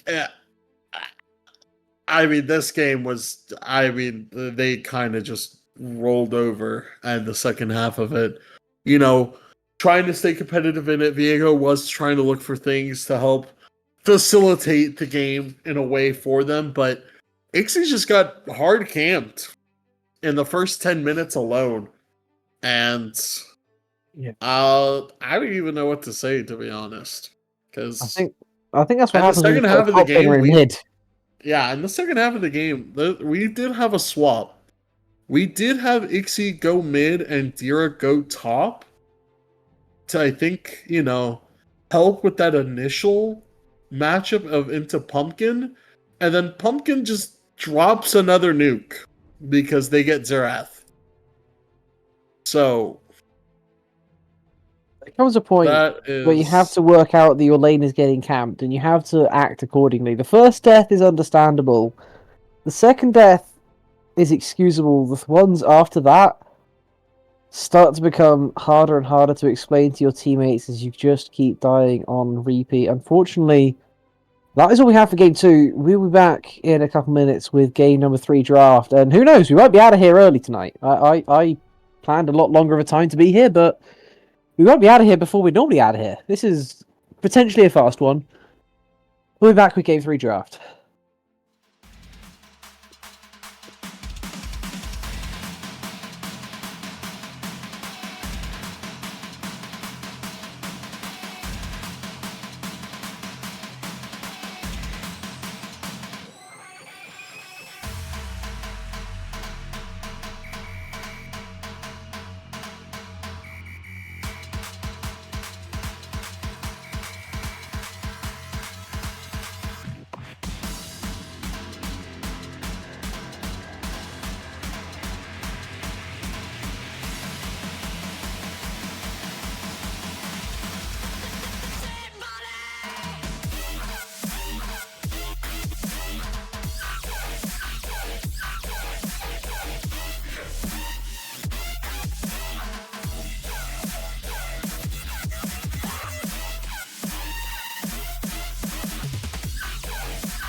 Welcome back, everyone. Game number 3 draft is underway. Once again, Chocolate will be missing their first 3. Kitten Kingdom will probably be banning the same 3 that we've seen so far from them. But maybe they change things up because it hasn't been going great so far. I believe the combined win time is somewhere around the 47-minute marker for these 2 games. So maybe a change up wouldn't be a bad thing. I'm just saying. Chocomin, for the 3rd game in a row, will be starting on our blue side. Kitten Kingdom on our red. Claws, how do we feel coming out of that very crushing game 2? It was very tough to watch the second half there. It was good for the first game for Kitten Kingdom. Then they lost on a miracle rush from Choco Mint. They said we could end the game here. We need to end the game here before they get a chance to scale. That may have caused some tilting, some of the cracks forming. But as the game went forward, it was just very, very hard to see in the second half how it progressed for them. And now this is a real test, to see how they can handle each other again this game. I do believe that they are sending Ixie back top and Dira back mid this time as well. So, yeah. Both of them haven't exactly had the best time going up against Pumpkin Man himself, who has been extremely dominant. But I wonder, Chocolate changing some things around? I will have to get back to that in a bit. While we have another look at the first pick, Chocolate, what do they want to run this time around? They've had 2 very different ideologies in their drafts. Game 3, they're going to start it off with a Jace. Okay, interesting pick. Something that's been banned away consistently from them. Usually, Like second the game rotation, though, 2 it's going to draft. go early. Yeah. Second rotation bans usually involve it. But I don't know. I shouldn't say I don't know and question them. We did just watch an 18K win, and Lulu will be most likely the lock-in for them. Lulu. Yeah. What do the Kittens want to pair up with this Lulu? We'll just have to find out on that one. Jace, very flexible, can go top or mid. Seen a lot more top recent times, of course. And a very strong top laner at that. With Lulu on the other end, clearly going sport. Let's see what they want to pair this up with. Tons of options that will be happy, but instead of pairing it, so this has been mega buffed. This Rise buff is really big. I think it's an insane buff to him. Like, he does lose some little damage on the W, but it's not really that big of a deal with how much more you can deal with the R buff for it as well. So I think Rise is a lot better of a skirmisher, and that's something that I think is also a safer champion as well, to say something like Cassiopeia, right? Where Cassiopeia can get locked down, but late game Cassiopeia is that threat. Rise did lose some mana scaling, so he can't go tank Rise anymore. But I think AP Rise is going to be really good this game, and I am excited to see if Kitten Kingdom could pull it off this game. That's an MFRL. That is something I do like to see coming in from Chocomin. Not messing about at all. Very nice wombo combo potential now. Thinking Magnet Storm, bullet time over the top, maybe even accelerated shock blast as well. Send everything into a nice small area. Let's see if they can add on to that in their second rotation of picks. They're still looking towards mid and jungle as the Cogmore, which was banned away in second rotation game 2, will be taken early in game 3. Kitten Kingdom want to guarantee they get their ADC that they want, and they're going to have a very strong bot lane, but Lulu Cogmore into MFRL. I feel like it should win early, but late game, the Wombo potential might go against them. Yeah. Okay, we're simplifying comps. So, last game was a full poke, and Zin was there, on the backpack. Unwanted Soul has just realized that I am the same player that was on his Dragons team in BOL Draft League. Hello, Unwanted Soul. It's been a long time since I've seen your name around here. Thought I was free. No lie. Just kidding, of course. Good to see you, man. Aurora banned away again. Another Pumpkin staple has been banned. Cho'Gath and Scion banned. So it makes me wonder what is the pick here as Charvin the Fourth is locked in. Are Jarvan you into Misfortune. serious? I do like Jarvan into Misfortune. I think a very immobile ADC can't escape at all from the Cataclysm. Even if she flashes, you can flash the chase, and that's the only thing she has once every 5 minutes. I think Jarvan very solid here.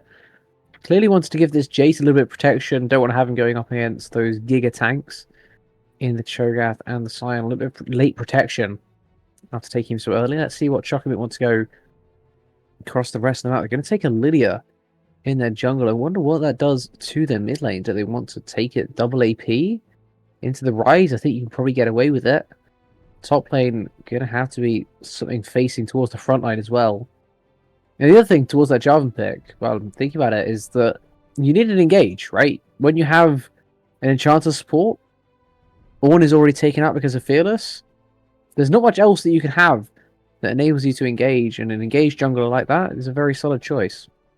Yeah, unfortunately, Chucklemint has Lilia and Ari locked in as well. Two slippery picks that are hard to catch up consistently with. Yeah, I mean, this Jarvan is just for the Misfortune. Yeah, I think you have to lock down the Misfortune with this pick, but it's so tough already when it will be. Oh, wait a second. That's Merwin? locked in. Merwin, is that you? I think this is the first Vex in all of BOL Diamond this split. Okay. But last game we just went to T1, we went to Korea. This game, we're heading over to the homeland, we're going to EU. We've got the Merwin Vex. Like, is this Vex top, or are we actually sending the Rise top? What's going on here? Okay. Where are they placing these? You take the Rise into Jace? I actually don't know where you want to put these things.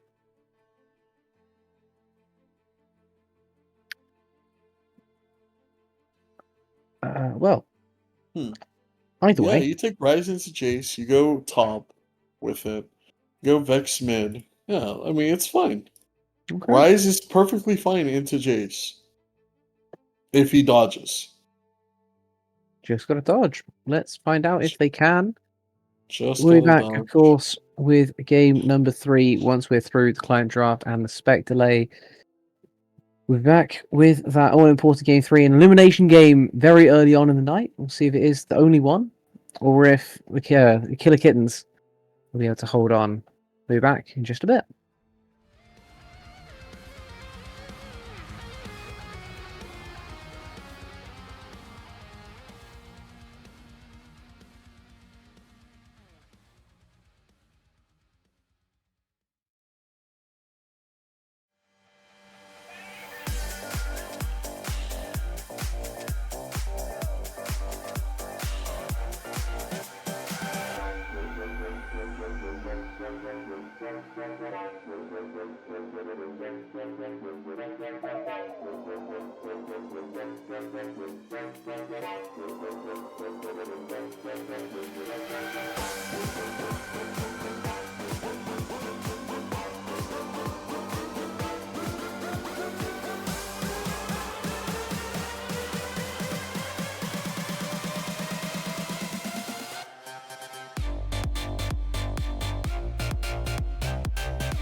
Welcome back, everybody, to the potential last game of the night here of Blue Otter round of 12.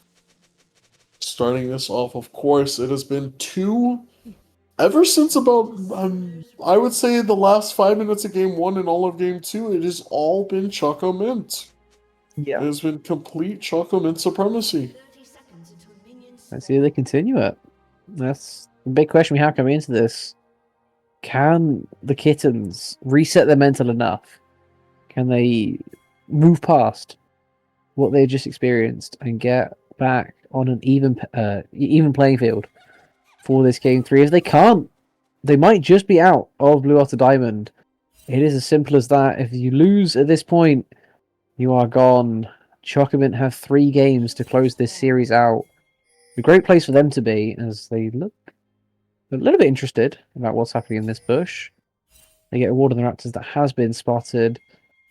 Both teams will know that it has been spotted, but very calm early game as Dira gets to proc their electrocute, Pumpkin procs theirs. Mid lane things. Yeah, Mid-lane as thing. usual. As usual, Ro. I think another good thing to look at as well as this game progresses forward is how is Vex able to go ahead and get this lead going for them, right?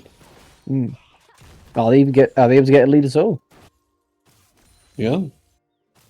We have to find a way to keep mid lane in this game. The last 2 games, Pumpkin has had pretty much free reign with some support from Lost as well to make sure that they can just carry the game. Now, it needs to be a good response from Kitten, Kingdom, and Imp. As the crash shot does come down. Yeah, that's level 2 versus level 1. You can't be that far up in the lane. Oh, Massive nice upgrade. damage there. Mid is low. That is Both the thing to sides of mid watch are low. out now. Both sides of It is- mid hovering around 2 to Yeah, 300. okay. Nice orbital deception. Keeps Dira about 100 HP lower than Pumpkin. Neither jungler, though, wants to send it over to this part of the map until potentially Crow. Well, no, Crow wants to go down instead. Is he invading or is he just going bot? He's going bot. Yeah, he is. That's gonna be the gank onto him. Oh, Will what a miss the sidestep. flag and drag. Oh my god, what a sidestep that was. Cooper with an impressive sidestep means that he's perfectly fine. That was And now disgusting. Pumpkin, does hit the Q onto Dira. So Dira is possibly dead. Has to save this fear, potentially for the shield in case of a flash, but they sit on the wave, and now Ari's a lot more healthier than Dira is. It's probably a 300 HP difference. If Pumpkin can wait for Electrocute to come back up, there are no more pots left at all in mid lane. If there's an Electrocute, then Dira would just die. So they are going to have to take that early base. I think I've seen 3 double taps at bare minimum already landing from Leon onto this bot lane as well. I just want to go back to that Rel sidestep. That was like that whole Rel play was absolutely disgusting. Dodges by millimeters the flag and drag combo as it was coming in, and then to like double up on top of that, flips the Jarvan over their head, and then gets a 2-man stun as well to escape. Like that is textbook Rel performance. I just loved seeing that from Copper. Yeah.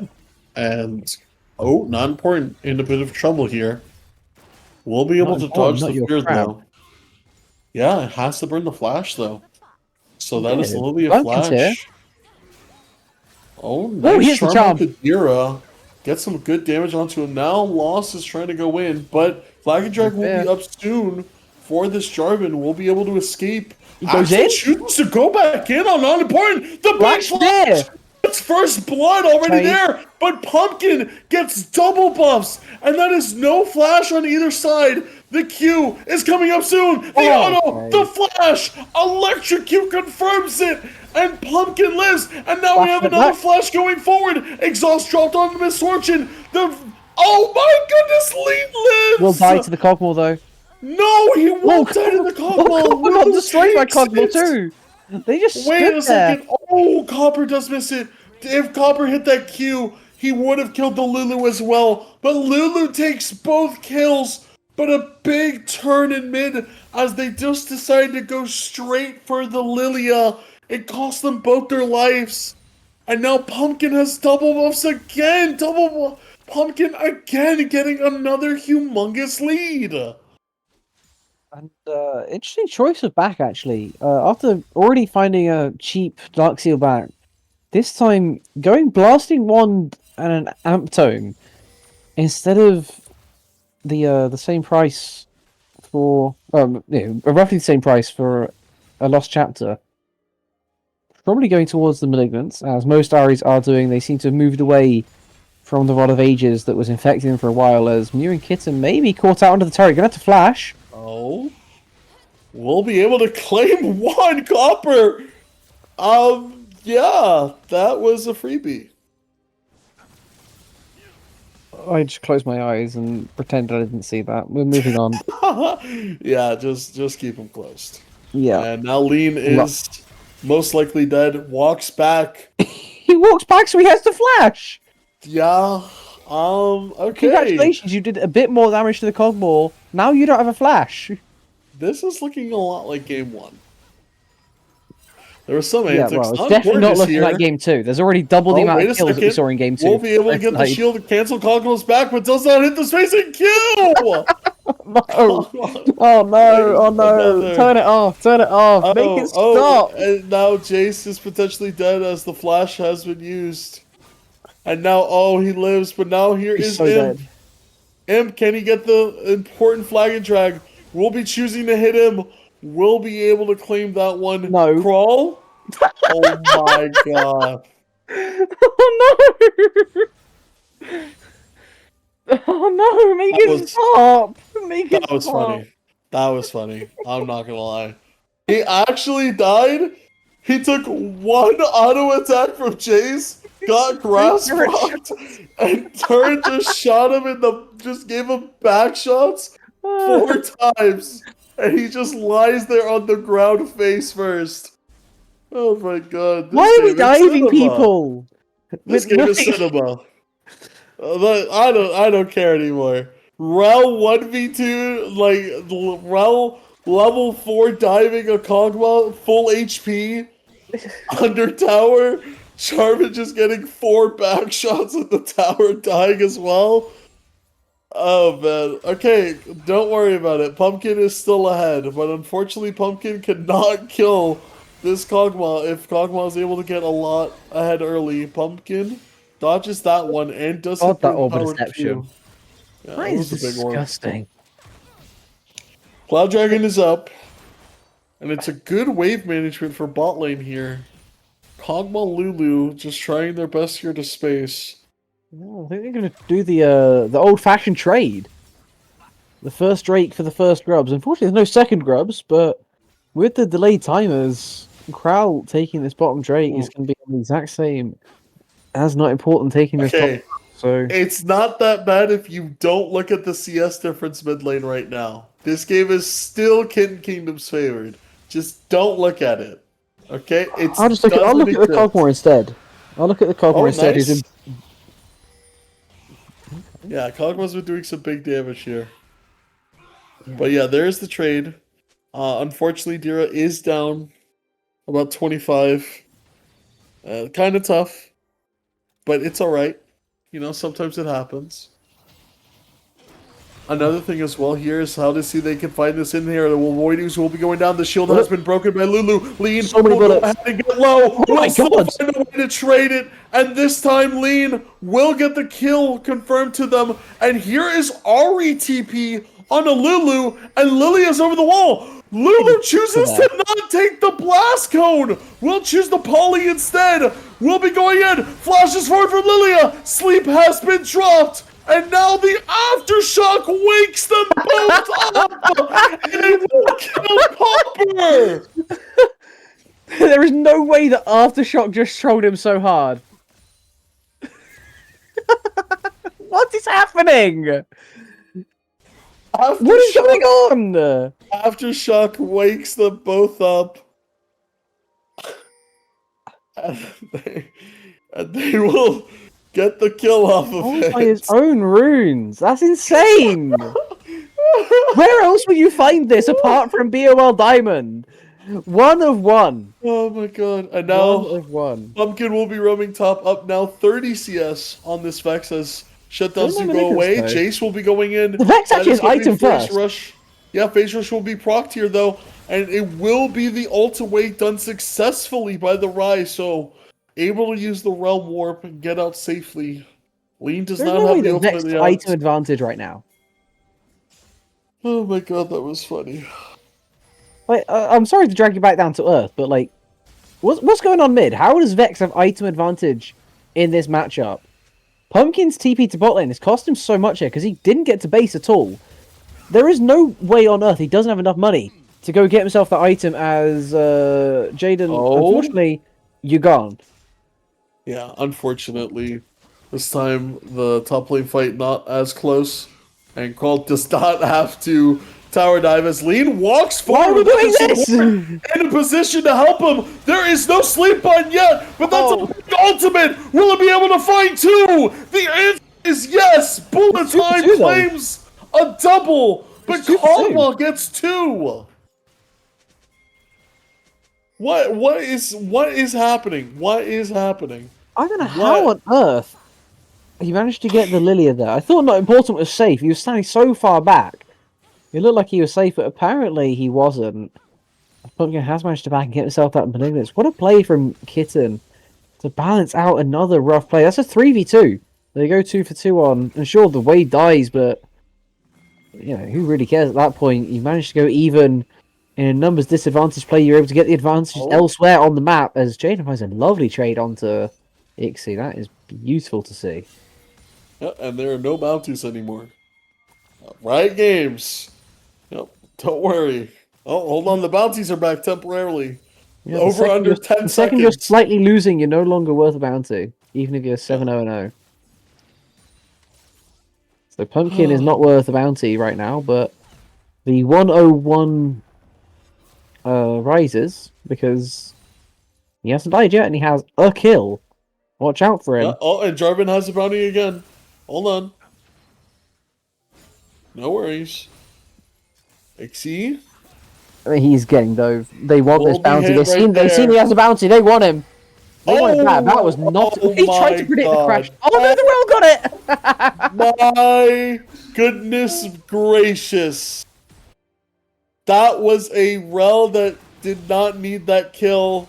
Lean will go ahead and have to survive the dive bot here. He's gonna have to run away from the Not wave. in He's just gonna have to position lose the wave yet. instead. Yeah, wait a second. They're warding up to see Wait, Rel if died? anyone could. Yes, Rel died to the tower. I at least You knew thought that. Rel didn't die You to knew the that. tower. You knew that. I Come actually on. didn't. I looked away because it's just hurting. I saw the Rel got the kill and I just closed my eyes and started to weep. Nice charm. Okay, nice little charm there. On to Oh, Lulu. why the Will be able damage? to get away. Pumpkin is eating a lot of damage here, though. But Kitten is trying his hardest on the Caldwell. He is spinning. Lulu, what a growth!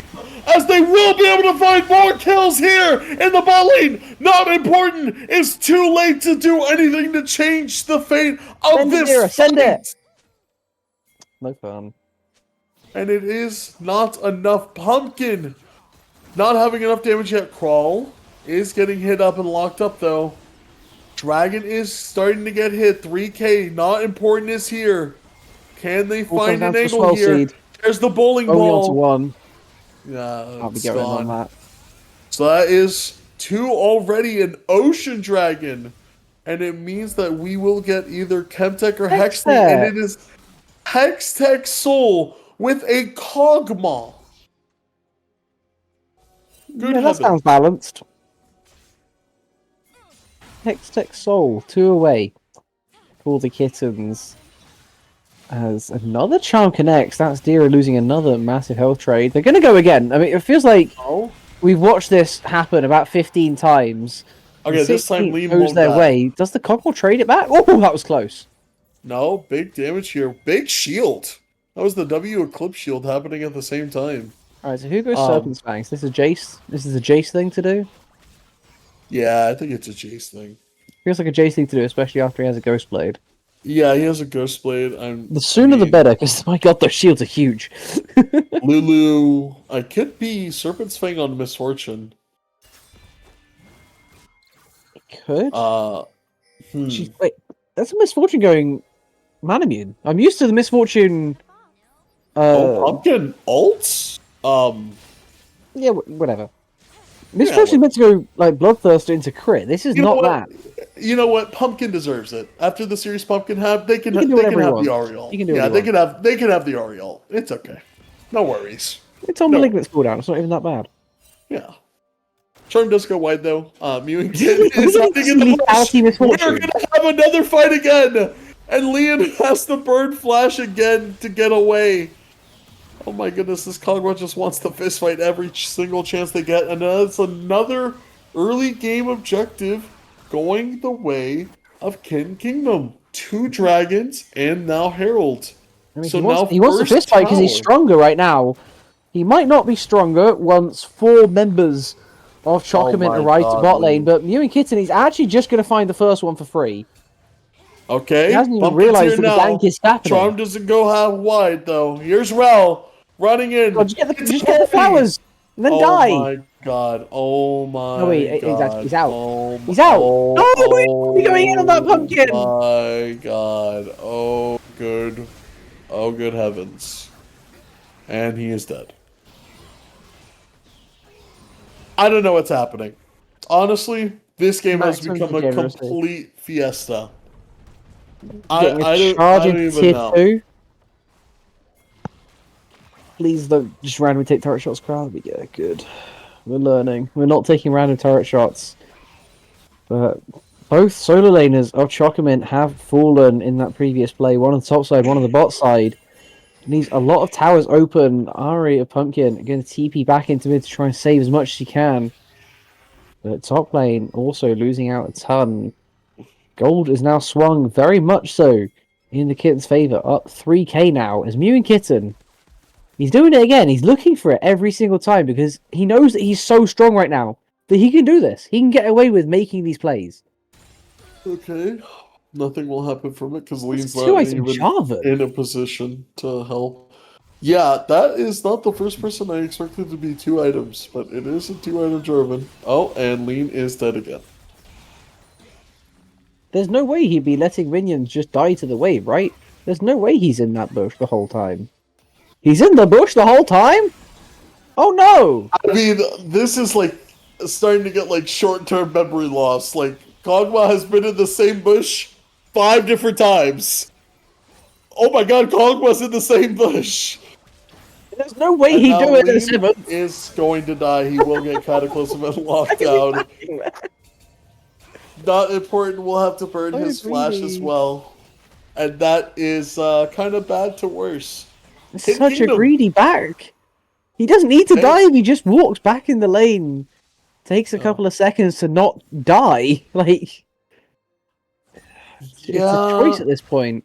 Mana Mune. I mean, first game. Okay, we just have to talk about it. Okay, we just have to talk about it in a serious way. Okay, go for it.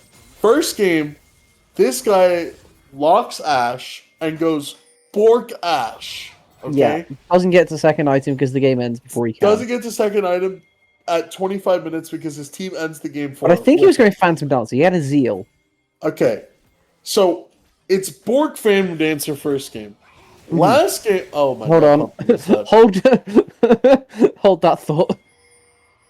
Pumpkin is in a situation. Yeah, Pumpkin is dead. There's. Yes, Spirit Rush. Oh? One more dash. And that is a Jarvan. There is a Jarvan that awaits him, but he's able to actually go. He swap places! Perfectly timed. Nice little charm there, but what is not in. What? What?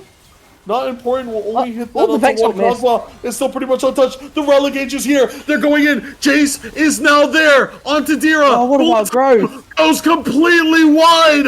Will not even get the Kog'Maw. Jarvan does fall. Leon falls as well. Cooper falls next. 2 for 1. Oh The my God, that jungler's shot gone. blocked. And it's a realm war mid lane. And they're all so low. Dira, Mew, and Kitten combined. Maybe 100 Run away, HP. Pumpkin, run away! Pumpkin running for their life. And that is a one fight for Kitten Kingdom as they also get the mid tower They as die well. here, it's just the icing on the cake. It's going to go ahead and go in onto the Lulu. Try to stagger this death. That means it may be a free dragon for them. And now it's a Lulu down for this dragon. They could start it. Bot lane has respawned for Choco Mint. What am I watching? Alright, anyway, back to what I was saying. We have Mana Mune MF. Yeah, this is Lethality Misfortune with PTA. And this is Crowd potentially getting caught up, but nice flagger drag away to safety this time. Drake will indeed be started, as you alluded to. Yeah. 5k. They can't fight here. Crowd. Qual's gonna go in. Crowd's very deep there. Kog'Maw is just free whoever's in front of them! And Kog'Maw is just untouched this entire fight! They just walk in and only focus Jarvan, and Mew and Kitten gets to sit around and press W and right-click to win the entire game for them! I feel like And this game that's might be Autobahn. over.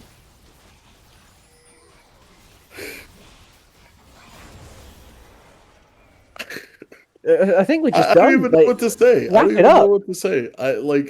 This is The crazy. Kittens. Like, The Kittens have found something that they're actually able to play. what do you mean? They found a comp that cast? works for them. How do you cast this? This is a complete fiesta. Mew and Kitten was in 21 push minutes.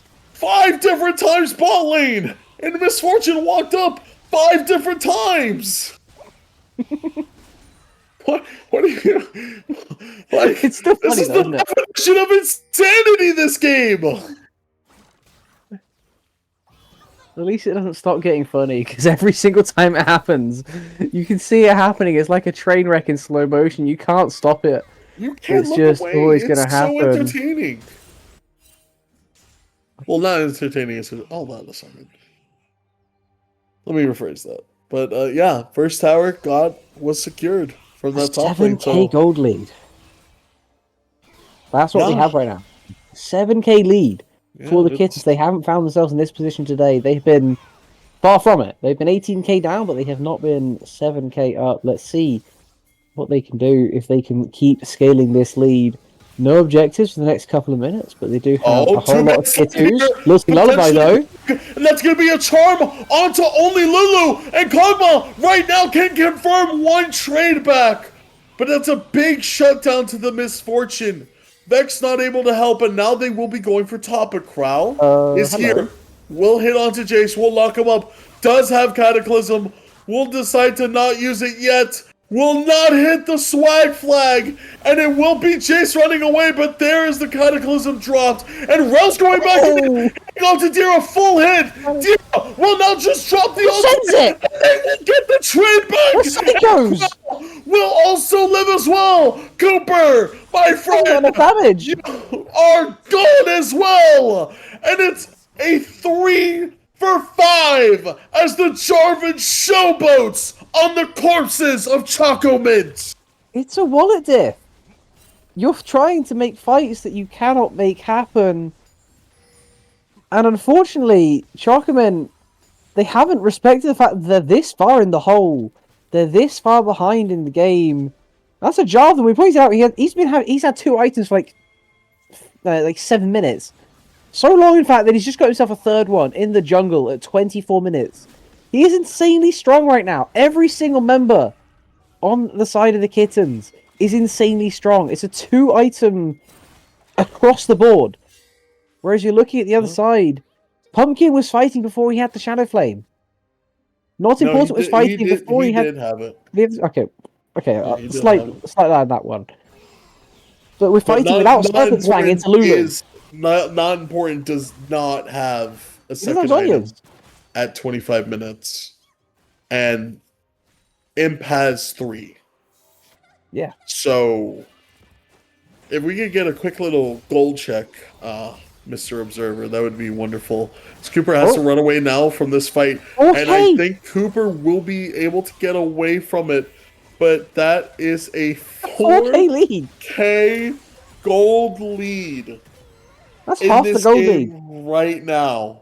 It's half the gold lead in Wow. jungle. I mean, across the rest of the map, they're winning everywhere. But that is literally half the gold lead in I jungle. thought the gold lead bot would be a lot bigger, to be honest, but I think the massive shutdown in the previous fight probably did help the misfortune, in fairness.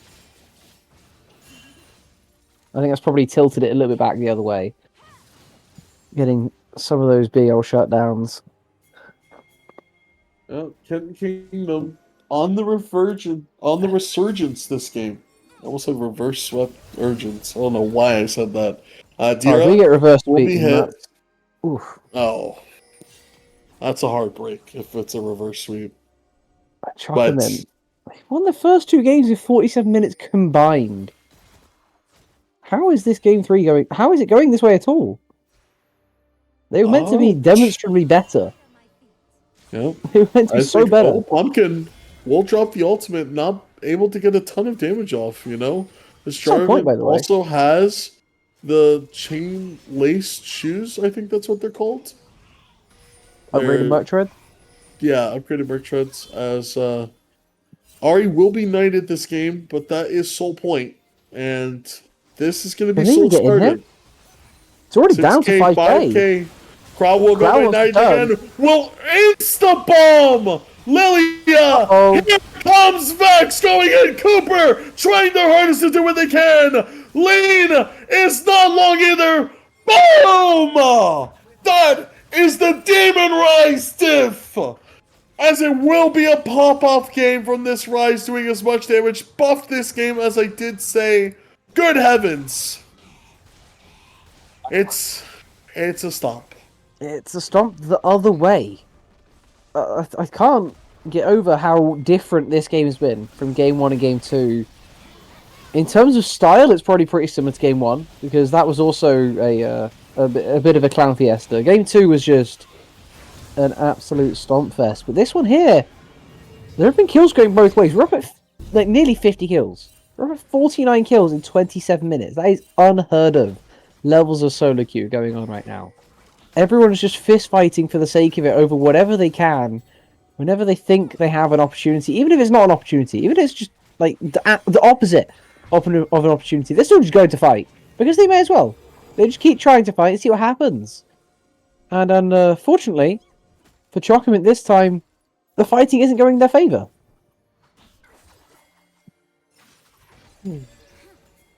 That's crazy.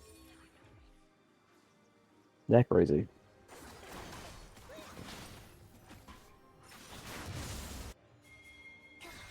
So, how do we move on from here? We have a 12k gold lead with Hex Textile. Yeah, no, at this point, you need a miracle for a Choco Mint. It's crazy, because we were just in this Can same they win an situation. Elder Flip? No. Feels like that's Straight the only 5v5? way. No. But Straight they have to 5v5, win the flip on the Elder and then hope they have enough with that. They managed to find a pick on top side. They sacrificed their Jace to the gods. And I think Jaden realized that, which is why he just went in. But they do have a big Prize. shutdown, and now Crowl is stopping their entire backs. Can Crowl Can he just 1v3 this? Yes, he can. He's asleep. We'll get charmed and locked up this time. And the shutdown does go to Pumpkin. Big gold swing goes to the Ari there. Okay, Crowl just trying to stop the 10K. backs. Nice. Yeah, but this is a bot inhibitor now. Tira is also here and has returned. They're not letting them back. Just gone. Yeah. The Well can't hold Inhibitor's this. just Are they just going to end? Or are they, is the Lily are going to be able gonna to get go back? for it. Mew and Kitten is going for it. Jace is The up Well- at the 3 Well's with just an one Nexus observer. tower. Yeah, not important to Okay, manage the base. Cooper is just eating so much damage here. The damage resistance from that crown trying Oh his my god, hardest. the Fogmore is huge. Will knock him out of it. Jay somehow anti-synergizes with Lilia. The TP is coming in. A double TP. And this is Kingdom at their finest this game. Pumpkin is one shot before there's a chance. No bullet time means no win for them this fight. Despite Game 1, despite Game 2, Kitten Kingdom rise to the occasion Game 3 and will push us to Game 4. 30-minute on the dot finishes off game number 3. What a mix! What a mix of emotions right now. Both sides having some insane ups and downs in this one. But it is the Kittens coming out on top, and a lot of it was the Mewing Kitten. He pumped out an insane amount of damage this game, consistently bush cheesing the exact same bush multiple times in a row, and Line fell for it multiple times in a row, so he may as well carry on doing it, I guess. But what a performance on the Cogmore, really putting his team on his back and getting the win through bot lane, and be able to transfer that lead elsewhere as well. Yeah. And a big win, honestly. Big win indeed. They keep their season alive. 2 more wins, though, they have to find, or else that will be it for them. This is still an uphill battle. They have to go the full reverse sweep. Can they do it? Or will Game 4 be the end of things? We will find out after this break.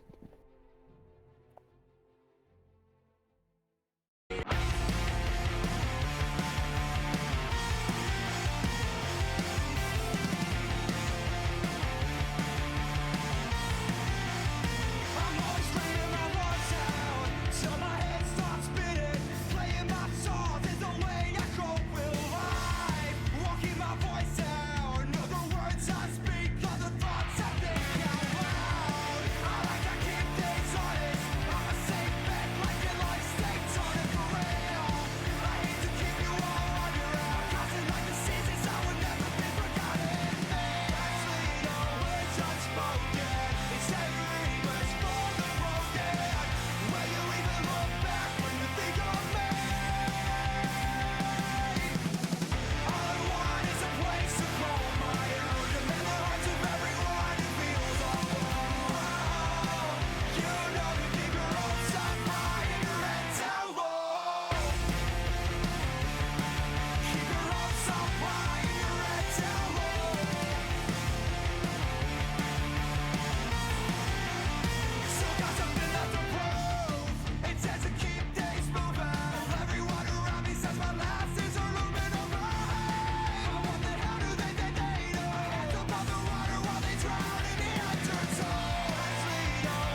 hate this town, it's so washed up, and all my friends don't give a fuck. They'll tell me that it's just bad luck. When will I find where I fit in?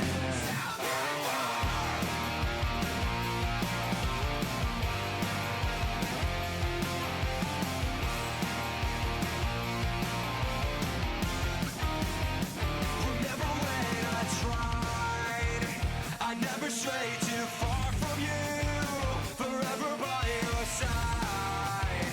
No matter what I was going through. But now I never know the things to say to you to help me prove that I'm still on your side. Never show just what you do to me, 'cause I'm what's always wrong. I hate this town, it's so washed up, and all my friends don't give a fuck. So tell me that it's just bad luck. When will I find where I fit in? I hate this town, 'cause no one can understand. I just can't be tied down.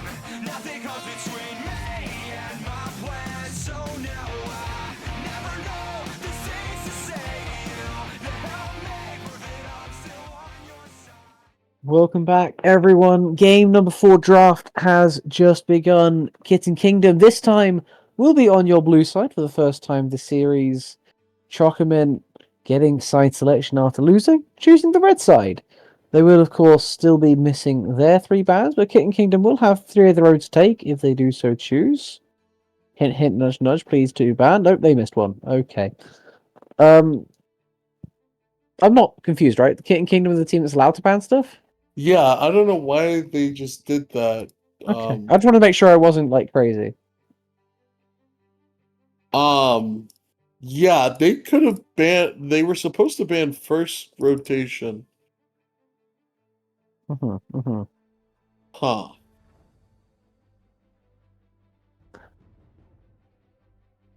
Let's see what happens. We could have some interesting. They might just put a filler ban in and not have anything said. Let's hope they at least notice what the other team is saying in the league lobby chat. Because No ban is in Bessa then. okay, wonderful. I'm assuming we're just going to get Volibear and Varus then, because that's what they Yeah. had the other games. I mean, it makes sense, right? Okay, Something to note for this is that we are not getting a second rotation of bans, right? The second rotation of bans does not exist. We have 2 minutes of silence, and we'll get back into the draft. We will just have this first rotation for game number 4. If we do manage to get to Silver Scrapes, there will be 0 bans at all, though I think maybe there will be because of the E-sub. We'll get to that if we get to it. Either way, what's important for now is that Chocoman can ban absolutely nothing this whole game. Kitten Kingdom only get to ban these 3, and we basically know what they're going to be as well. How does that impact what we're going to see? Well, knowing how it is now, that they now realize it, it's gonna be the first time Kitten Kingdom is on a different side. Right? Because they have been red side all 3 games. They have indeed. They are just now hitting blue side for the first time. So how they adapt is going to be solely onto them. Yeah, let's see what their priorities are. We haven't been able to see what they've wanted to first pick, but they've definitely had some very interesting variations in what they've been going. We will just about be able to see. There we go. The final non-ban has come through from Chocolate. We're able to go through to the main part of the draft. Kitten Kingdom Viego's on the top. gone. Xin Zhao's gone. Volibear constantly banned away. And I don't think you need to ban the Volibear when you can pick it jungle as well. Maybe But they don't play Pantheon it. gone. Lilia gone. Gwen gone. Yep. Yeah, we know. The man. Kha'Zix is also gone. So what do you first pick here? Mel. Wow. That's Okay. surprisingly high priority on Mel. We haven't seen The much of Wrath her. of the Madadas. Yeah, well, if you keep banning Ambessa, then I guess her daughter might eventually get angry with you. But they are the one that's picked them up, so we'll have to see what they And can do. Wukong is locked in, something that is very good into Mel because it can't, while it only blocks 1 to 2 ticks of the damage, it's not something that's easily counterable by that. And Anna. Senna, who has been mega buffed and seen high prio in other series, will now come out game 4 in a clutch game for Choco Mint. Wow. Senna is not what I expected to see here, having not even had a thought of it throughout the rest of the day, and it might just be hyperscaling into hyperscaling in this game number 4. Don't be shocked if this one goes 45 minutes, because we're getting what looks to be a Jinx on the other side. There's no Lulu to pair this with, but maybe something like the Thresh can come through for the Kitten Kingdom as they round out their first rotation, get themselves a very strong bot side into whatever Chocolate decide to throw at them, wherever they choose to place this Senna. Of course, she can still go support, even though AD Senna has been a lot more typical recently. Getting that high econ is very worthwhile to make sure you get up to that crit maximum, start getting tons of lifesteal. Instead, Kitten Kingdom actually going to go towards the Skarner instead, which I'm less convinced by, I'll be honest. Skarner, at the start of the year, was amazing. But then he got nerfed, and then he got nerfed, and then he got nerfed, I think, 2 or 3 more times after that as well, because he was that good at the start of the year. He's now not that good. I think we're in a tough spot for them in this state of Yoink, this the draft. Thresh. Oh, wow. So, They stole the Thresh. how are you getting onto Senna? I don't think you are. Yeah, especially with the Thresh pick coming out, it's something that helps support it. And now that we have no bans, really, we can just talk about what teams needs, right? What is still available left. There is the premier tank is Ornn is gone. Casante's still around. Dr. Mundo. Talking about top laners, Renekton's gone. Both sides need to look top something- lane, right? So I mean, maybe it Shen falls is to something still like up. the Set. Set think and Shen Sh- definitely rise in prio. Yeah. Malphite rises in prio. Yeah, both sides. I think Kitten Kingdom could really use Malphite. Yeah, something that could just guarantee a lockdown, pretty much, or something that helps save somebody in a dire spot. So I think Malphite, Shen, Kennen? something like that, Kennen flank potentially, but I think it's just too damage heavy, and then you don't have any tankiness, no member to support. I don't this mind Kennen team. for Chocomint. I wouldn't mind that as a counter pick option. Probably going to see them pick in mid right now. Well, in a minute, rather, because we still have to wait for them to not ban stuff. Welcome to the wonders of Game 4, where unfortunately we just have to wait here. Theorizing what's going to happen. Chocomint into Mel. What do we want to see into Mel? Typically, the best things into Mel are to outscale her, or to just kind of destroy her early. There are the kind of 2 options you can go. Things like Victor are very strong into her. Things like Annie as well. Just kind of getting good, solid early plays. But then also Asol and Kale. Kale mid, even, is very good as well into the Mel. Just trying to do everything in your power to get around the specific qualities that she has. So lots of options. Let's see what the Chocomint want to end up taking, as we will finally put them on the clock for this 4th pick. Yeah, I think what you were saying earlier, Victor still open, Silas open. I mean, do you go mid here? Pumpkin has been having an excellent series. And there is the Aurelian Soul Hover. You know what they've done? I think Annie is still up. I think you... Oh. They have just looked at what the best matchup into Mel is, and the best, in terms of win rate matchup into Mel, is Asol. They have just taken the best matchup in terms of win rate over the past 30 days, and they just said, you know what? That's for us. That's what we want. Pumpkin has been smashing the early lane phases. Let's see what he can do with a bit more of a scaling champ instead, as he will be handed this Asol. Kitten Kingdom on the other side going to pair a Karma with their Jinx. Not what I expected, but I guess they are pretty pinched on what is left in support. As we now turn our attentions to this top lane, what can you even safely blind at this point? Ante? Yeah, Cassante would be the safest blind. Because it has the most outplay potential. Gragas, also safe. Shen, Shen's safe. There you go, something like drop the gauntlets. And say, I'm going to pick it, you pick anyway. Jax. Jax. Okay. Jax has been taken by the Kittens.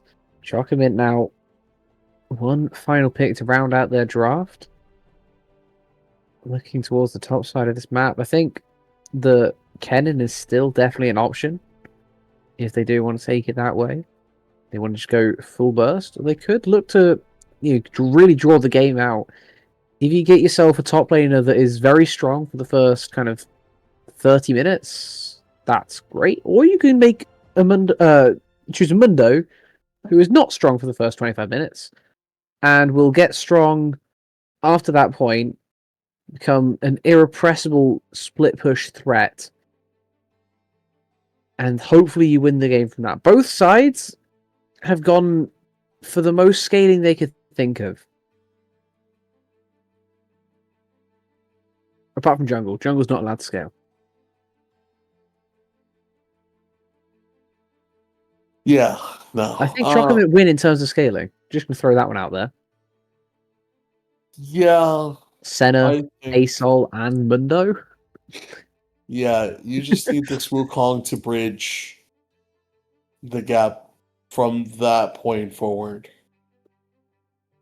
But I do think it's kind of crazy. Yeah. Well, let's see how these two drafts go up against each other. We will be back after working our way through the client draft and the spec delay once more. Game number 4 will be up here soon. Chocomin win and they get to go through. Lose and they send us to Silver Scrapes. Kitten Kingdom must win this to stick around. We'll be back with game number 4.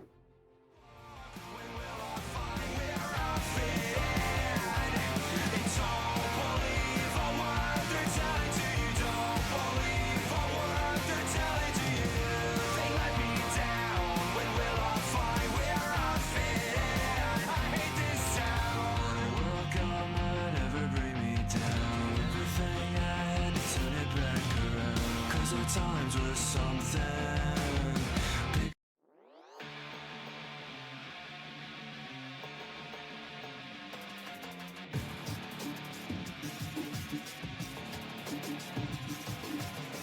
This city never sleeps, chemically brought down on its knees. With every breath that I breathe, clenched fists and gritting teeth. Tonight the energy flowing in me is waiting for release. Thunder beneath my feet, I sight you on my name. Until the dawn, the darkness falls, and I lose control. I feel it in my bones, a spark to lead us through the shadows. Can I fight the way before me? Coursing through my soul, a road to guide us through the sorrow. Can I calm this storm inside me? This electricity, a part of me that's under pressure. Charged up, my fuse igniting, a sight you wanna see. I'm outside, pointing to the sky, gonna make the earth shake, 'cause you can't contain me.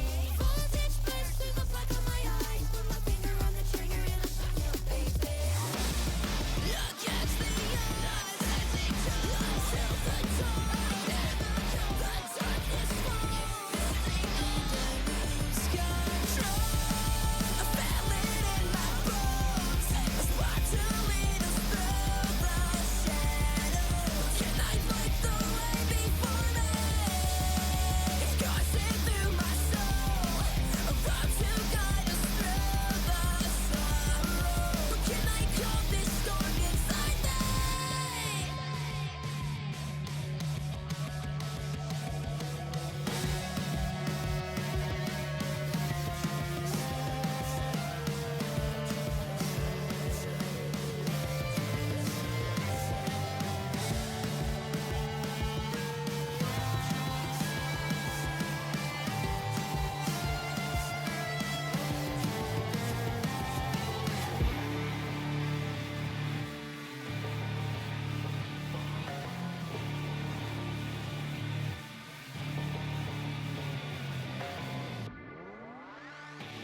I feel it in my bones. A spark to lead us through the shadows. But can I fight the way before me? It's coursing through my soul. A road to guide us through the sorrow. Can I calm this storm inside me? I feel it in my bones. A spark to lead us through the shadows. Can I light the way before me?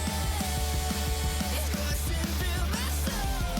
A road to guide us through the sorrow. But can I calm this storm inside me? This storm inside me.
Welcome back, everybody, to Game 4, where Kitten Kingdom last game, Fists fought their way ahead, Fists fought to a victory, and now look to try and complete a reverse sweep to win this series. Ro, are you excited? I am super excited, though I feel like my excitement might have to wait a while. This feels like a game where neither side wants to do all too much fighting. I think the junglers are going to be looking for a couple of skirmishes to try and get their laners ahead. But beyond that, both of these teams should be more than happy to just sit back, farm the waves that are coming to them, and just kind of wait. Right? Neither side really wants to go all too crazy looking for those massive fights early on. But these teams are very different in playstyle from the champions they have drafted. We have seen throughout the whole of today how willing everyone in this game is to just ignore what their champion is meant to do. We see a Gwen just fight all in at level 1 because it worked. And we're seeing a pumpkin piloted ASOL pushing them out of lane with a little bit of astral breath, because that's just what these guys do. They just kind of do this thing where they stand here and ask questions, and Dira is not coming up with the right answer just yet. Yeah. Kind of a tough matchup for them this game as well. You know, it's going to be harder as this game goes on. You know, the scaling is on the side of Choco Mint. You know, just able to constantly uber scale with the Mundo Pumpkin walking forward just to zone him away. We'll get another too fast. proc onto Dira. Ixie does get the stun off. It's a nice trade pattern in. But it's Red Smite Skarner. I didn't think they were lacking in damage that much. Yeah. I feel That's like a bit interesting. Green Smite is like the thing that you guarantee on Skarner. One more thing to point out. It's Grasp Skarner. Now, correct me if I'm wrong, but to proc Grasp, you have to be hitting people, right? Yes. Who are you hitting while farming jungle camps? Your demons. Like, Is that the correct hitting red answer? buff. Hitting red buff does not give you grasp backs. But that's what Crowler's doing right now because he's a jungler. He's meant to be hitting red buff. He's not meant to have grasp. And Jaden is not meant to be trading this aggressively into a Jax. Wave will start to come under, but there's a lot of pressure for this Mundo to be dealing with this early on. No pots left either. Only the one, of course. Because he had the Doran shield, but still. Good amount of damage done by Ixie to really hurt this Mundo early. If the Mundo is even at 20 minutes, then he's probably ahead. But if he's behind, then there's definitely ways for the Kittens to get this game going in their favour. You just don't want to make... If you allow Jaden to be a strong Mundo this game, then it's going to be a very difficult time.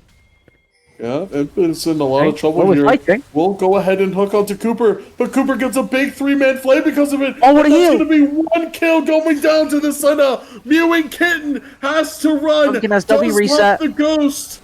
Is it going to be enough? Mewing stuck Kitten in has root. to burn the flash, and they will Wow. be able to escape it. Cooper gets the flay, but won't have the hook in time. Mundo taking another bad trade top, but can still survive it. And that is first blood onto the side. Oh, They're low. they This are low. guy might Starner even is work. top side. That's TP? gonna be a hook going in. Big That's back shield. TP. Will it be enough? And the answer is yes. It will be a trade of 1, and that's gonna be Ixie TPing just to see what he could do. But now bot lane has to go top. Mewingkin has to rotate top. They can't go back bot. Karma's resetting for it too. It looks like Mewing's going to come straight back down, or he's going to take out a No, mid and they're send Deer up top. Okay, Wait, Deer's also walking mid. everyone go mid. Screw it. The Mundo's probably Are we- freezing top what? anyway. Are we A-ramming? Pumpkin Wasn't What quite is new? expecting this welcoming committee, but he does have a Thresh to help him out. Yeah, Dira now just going top as well. A Does bit of Jaden an have a odd freeze up play. top lane? Is that what's happening? They just don't want to go Yes, he towards the does. freeze? He does have a freeze top. I mean, he was gifted a freeze, pretty much. That's a consistent freeze as well. 4 more ranged creeps waiting to carry this freeze on until it gets unfrozen by someone like Demel. Heading up to this lane, should be able to get them under the tower instead. Jaden going to be forced to let go of this one, but still, good amount, probably got a wave or so of golden XP denied from the enemy team. So will even himself Okay, up and in this now top matchup. Jax runs mid. He's lane So assignments are a bit crazy right now. Okay, so we still don't have Probably good for the somebody who Mel. can really handle this ASOL. I feel like this is good for the Mel because Dira is just able to free farm in a lane, proc first strike whenever she wants it as well.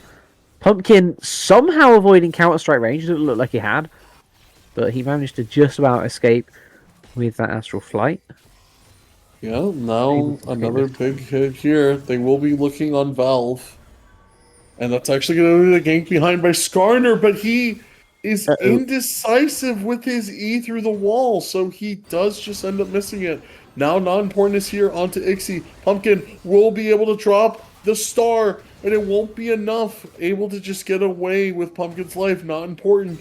In a lot of trouble now.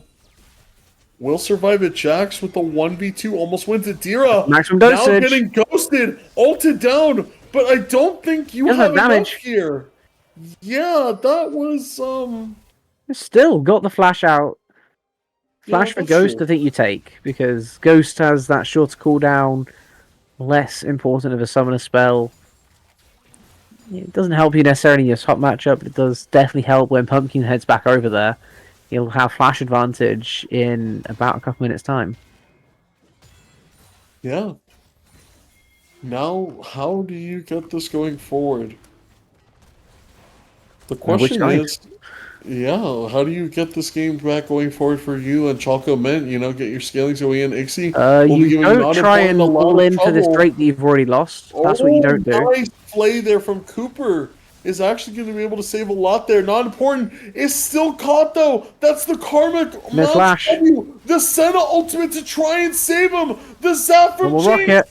will get the kill confirmed. Pumpkin not able to move from this point. Ixie and Pumpkin both around the same HP. Both don't want to test the waters. But that is a kill to Jinx and a red buff for her. That's another thing to think about. With these weird lane matchups that we've found ourselves in, while the top lane is just going 1v1, as we get another little bit of play from Skarner, hits the Impale.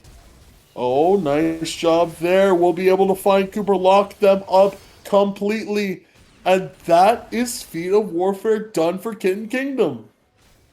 As I was saying, bro, before that play happened, the Jax is actually getting a massive amount of push into this ASOL. He keeps on getting the waves going into that ASOL's turrets. He can't roam as easily as Ixie. He can't start flying around the map. It's not by any means the late game ASOL. This is the very early game where you have very poor wave clear, and your laner can roam around the whole map if they want to.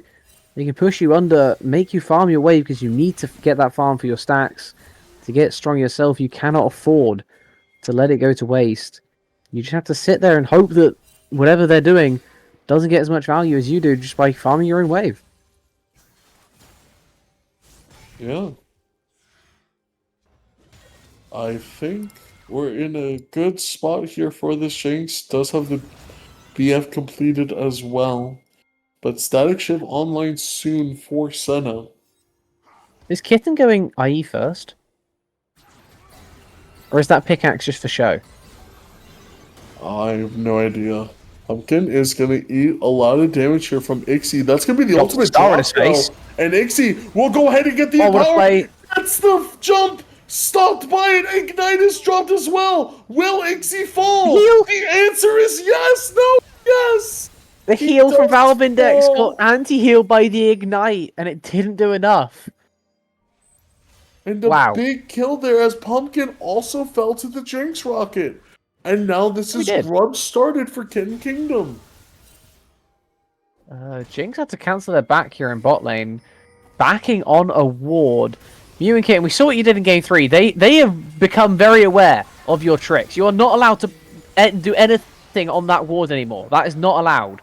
As there is now a nice fresh box for Ixie to teleport into. He's going to counter-strike his way to his own demise, probably. He does have a ward jump to get to a minion. He'll be fine. He'll be fine. Yeah, and you know, Jinx did die there. Very unfortunate. Yeah. But Yeah. Static Shift already completed as well. 3-0 Senna. I always just realized it's double stacking bot lane because Thresh Souls. Yeah, we have. I mean, Okay, it's the triple stacking bot side of the map if you include the ASOL. Yeah, Mundo will just go where Mundo pleases. A big thing as well is that they did this lane swap so early as well that no one is like Dira can't really do a lot here, but Pumpkin will be getting some damage done to them. And Cooper has somehow been caught That's in a ghosting Jinx. this position, and it will mean the end of the Thresh. What? Why and How how? did we even end up in that spot? Oh, wait Why a second. The and Ghost how? Ultimate has been popped on the top lane. Mundo goes where he pleases. Cross to demolish as well. Just hit him for the demolish. That's He funny. makes sure he slams his head for it. And that is a big gold hit there. Valve Index getting a nice little trade there. Will force Senna flash bot lane. Mogs. Already Yeah, no. completed Mundo. Alois Jinx. would be proud. Yeah, Jinx is already having an easier time this game. You and Ken, the last 2 games have been going crazy, some would say. Yeah. Especially that previous one. Tons of value in the previous game, that game 3. Keeping his team alive and getting it over the line with the Cogmore. This time on the Jinx is a very similar style of champion. Just kind of scale to the moon. Going on here. This time probably going crit instead. Based off what he's built so far. As Jaden unfortunately does miss that cleaver. So he won't be able to do anything else to Jaxie. But on the Warmogs, I don't think he quite has enough bonus health to proc it just yet. But he will be getting close right about now. And this is premium Mundo gameplay, right? You just exist in the side lane. And you exist a little bit stronger than your opponent. Your demolish scales based off of how much health you have. Oh, Bot lane just needs to Cooper? hold on. Bot lane Yeah, just Cooper needs to did, hold but on. not important is here. And that's going to be a 2-man impale. You get a 3-man technically because he does hit the clone. Oh my god, the Jinx! Goes forward trying to hit Cooper and Pumpkin's here. kill him. But Pumpkin is here now. The drag away. There start forcing them back. Dira is here. Oh, good heavens, Pumpkin! You've gone too far! The wrath of the Madonnas will claim that one! And Cooper goes on a wild ride, not important! Goes in, flashes Why are we under getting tower! turrets? And this is gonna be a lot of kills happening here! Valve Index at the very tail end of the fight will be getting dove! Will be eating it! Lean! Heal is not enough! Another fist fight top lane! This game got bloodied fist everywhere! And so far, it's a 3 for 3 at the end of it all! It would have been so much better for Chocomin if they just didn't go for the turret dive at the end. They could have happily existed in a world where that didn't happen. But, my god, top lane is definitely happening. Unfortunately, I believe that didn't quite count as plates on that turret. I think it just took over to 14 minutes. A second early and Jaden would have got a whole lot of extra cash, but even so, we'll be very happy with the lead that he's found himself in. This was a So very now- even top lane when they lost Richland. Now he's got 40 CS and a turret. I mean, Ixie just got completely behind. Having no lane swap there for Dira, and that's going to be a hook miss. Bot lane just Not needs to important be is here. stable. If the Jinx Yeah, can but hyper this carry, is that's gonna be your only lose difficult. condition. The zap did hit onto the Thresh, and now another root is coming in. The Impale goes mega wide. Not important is seeing red here. The stars above collapse, and this is a big slow. Cooper Thresh coming walks in. back into the zap, and now Jinx is very excited to get this game going on. Normal mana. Here comes Mundo. Oh, nice flash. He flashes for it, and they will claim that one. And that means Dragon should all be Kitten Kingdom's territory. Right. Let's get one thing clear. There is one route to victory in this game for Kitten Kingdom, and it's Mew and Kitten being so strong on the Jinx that Chocomint can't do That's anything feet. about it. That is Why are we feet fighting warfare. around the strong Jinx? You can scale I to don't infinity if you just ignore her. Stop trying to dive her. Stop trying to go for crazy plays. Mew and Kitten is very happy to be 6, 3, and 4 right now.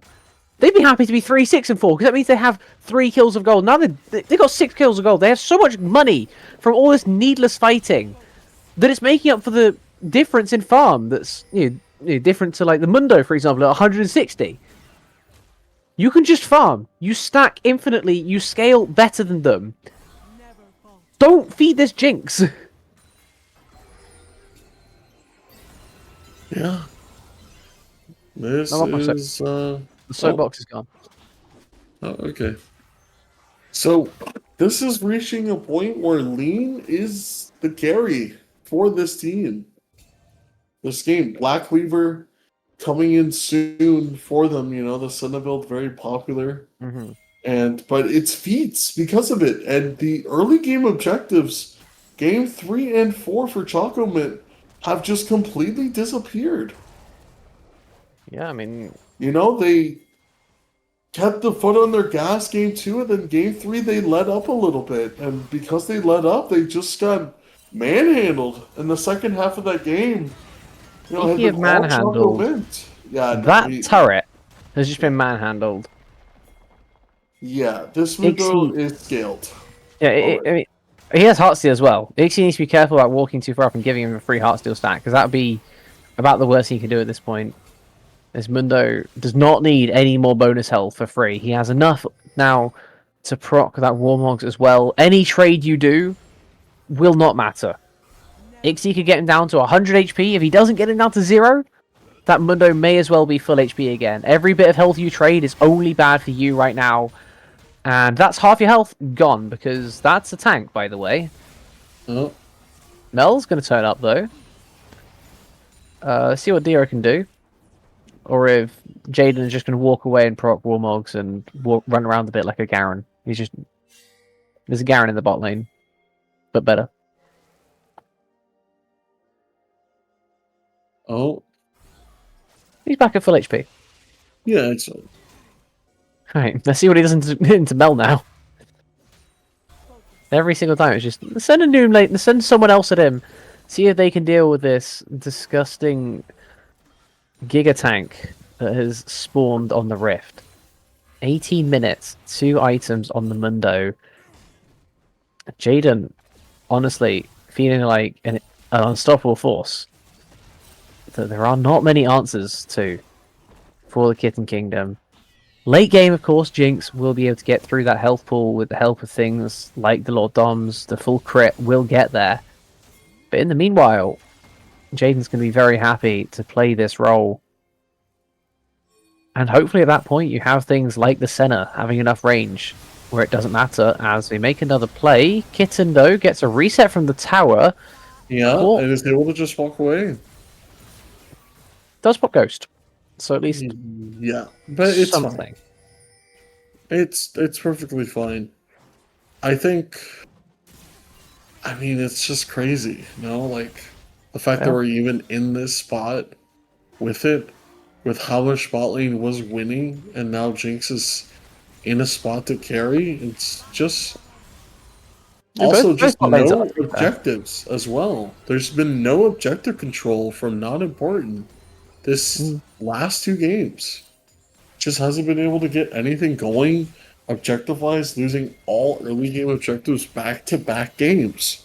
Yeah, I think last game is a lot more excusable. You're like all 3 lanes were losing. I think you can kind of get away with it, but this game it's a little bit hard to just. Oh my god, what an impale! 3-man impale. Big Jinx ultimate. 9 point will drop the flash lead. Has to flash away. Drops the. Oh my goodness, he's still alive somehow. Valve Index will flash forward. The TP from Pumpkin has been canceled. And now Pumpkin says you want to cancel anything. It costs your life.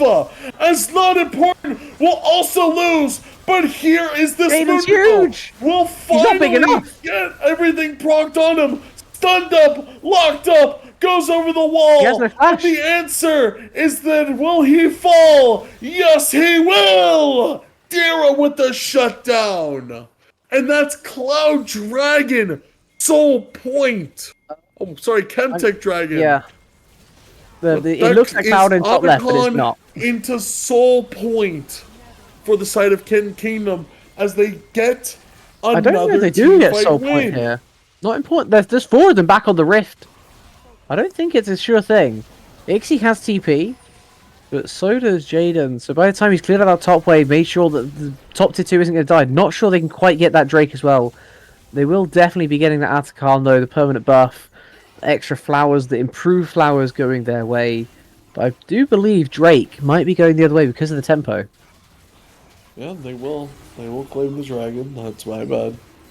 But, I mean, if we could just press X real quick, it's just all this gold lead for the side of Choco Mint. I believe it's just only on the Mundo. Yeah, it's 2.2k in the Mundo, even jungle, 600 in favor of Pumpkin, 1k in favor of Jinx, and 1k in favor of support. That is not a big gold That's a lead fake gold difference. lead. That's fake in support. No one gives a damn. This Karma is building enchanter items. That barely even occurs. Barely even matters. Dira, you can't reflect a star falling on your face. You can't reflect a cyclone either. You wouldn't steal a car. And he, not important, gets out. Big lantern there by Thresh. Imp wants this, but Imp is alone, and he will get flashed on, and now just hook back in. Now that they realize that Imp is alone, that there's no point in even being scared, and the voice of light along with the ignite. Why is he walking up like that? Oh my god, what? You and Kin gets their back canceled. Bot lane's back gets canceled by this. And now Jaden knows that Ixie has nothing else, and will force Val to stay back. But that is bot lane tower gone. Why is Skarner walking up like that? You know you have no friends there. You know there is no one even vaguely close. Why are you walking up like that? You're asking to be killed for free. Yeah, big potential swing here now. Blackfire Torch completed with the Rylai's as well. Shadow Flame completed for the Mel. That's when the Medarda starts to do a lot of damage into the later stages. Yeah, indeed, but there's so many different stacking champs. I feel like she's going to get outscaled on every single front right now. Going to have a decent time into the Wukong, but look at you, Mundo. He's turned himself into a stacking champ. He's got himself a Heartsteel. He is one short of Crow, which I think is going to be a point of contention as this game does continue. But he's also at 240 farm in 23 minutes. That is just what he does. Did he steal red buff? Oh. Did that Jinx just do red buff? No worries.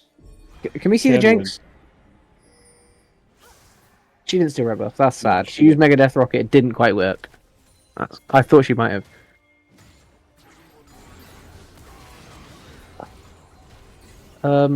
Ixie's doing the thing again. He has a good bit of damage on Triforce with the Sundered Sky, but unfortunately not enough to deal with Pumpkin.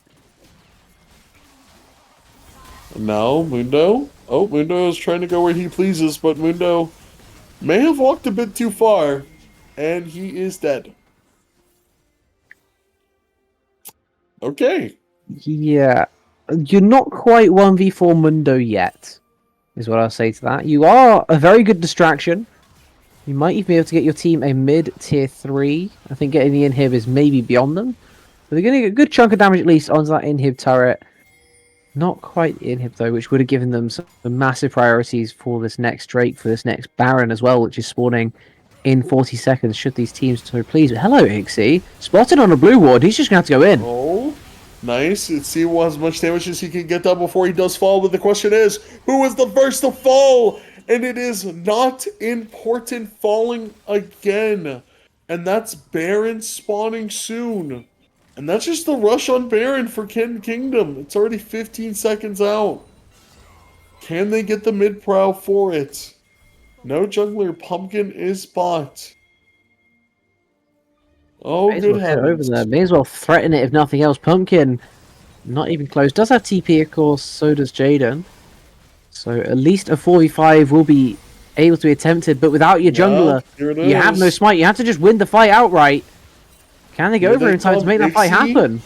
is not available to TP yet. Here we go, 4K. They want to go in now. They have to try and finish it though. Imp will drop it, and now it's up to Mundo it's a to big see what he one. can do. Mundo doing so much damage, but Imp is the sacrificial lamb. Pumpkin will find that one. It's a flash forward to see how much more he can do. Pumpkin with Yes, a big W reset. kill. He can send up the It Jinx. does have the W, but walks into the traps accidentally. Dira trying their hardest, locked up, Ooh, nice shot. hard steel E breaks their face, and it's 3 kills for nothing on the side of the Choco Mint refight. And not really what you wanted from the Baron push now, as Ixie will get a mid-tier 2 for his troubles. His troubles may include dying.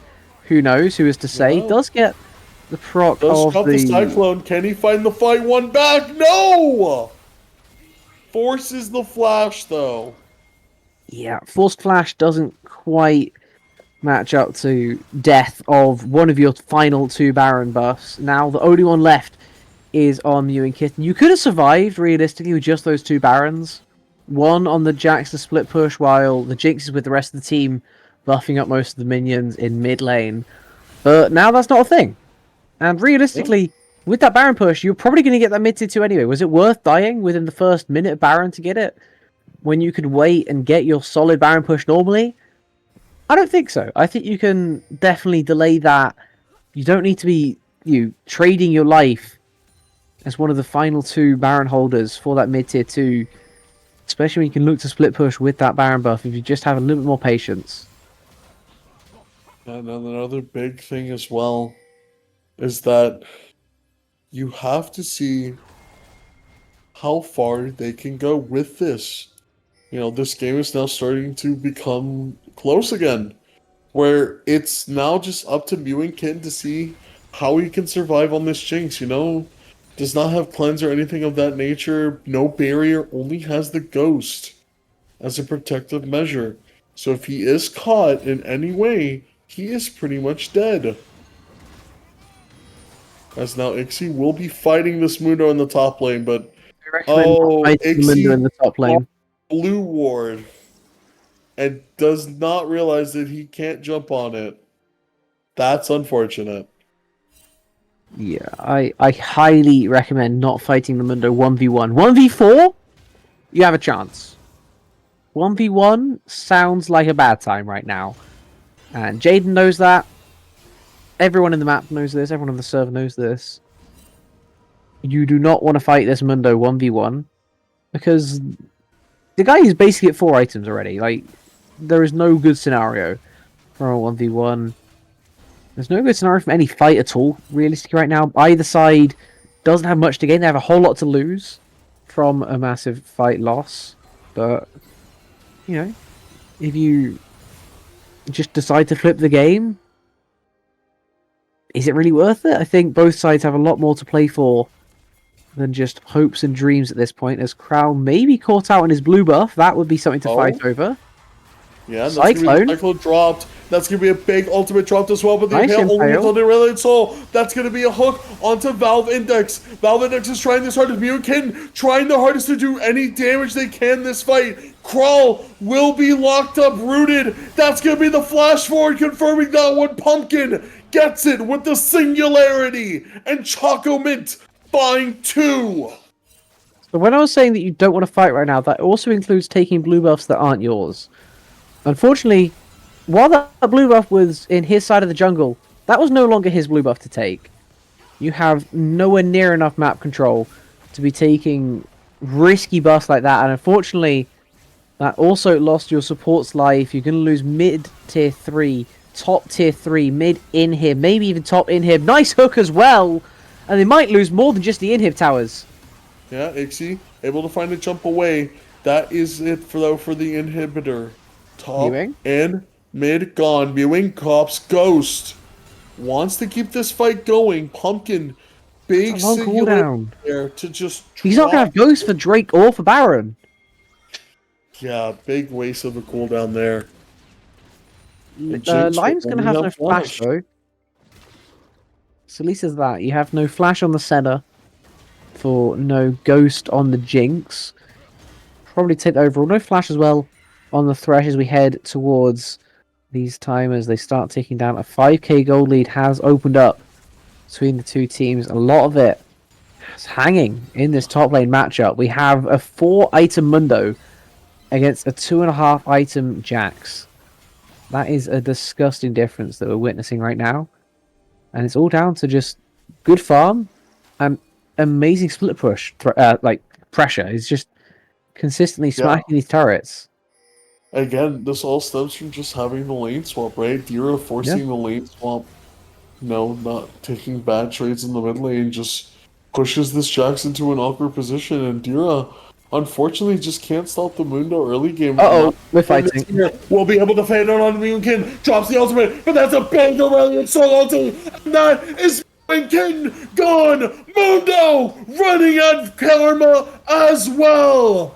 They may have won Game 3!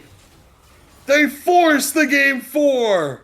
And now, Skarner is going to get ran down by Pumpkin. The base stopped, and it will not matter. The voice of light will be trying to find it as Pumpkin taunts the man who taunted him Game 3! Nexus diving! Goes fountain diving! It's a home run for the side of Choco Mint! He goes where he pleases! And in Game 4, when the lights are brightest, you can count on Pumpkin and Lane to carry Choco Mint across the finish line! Wow.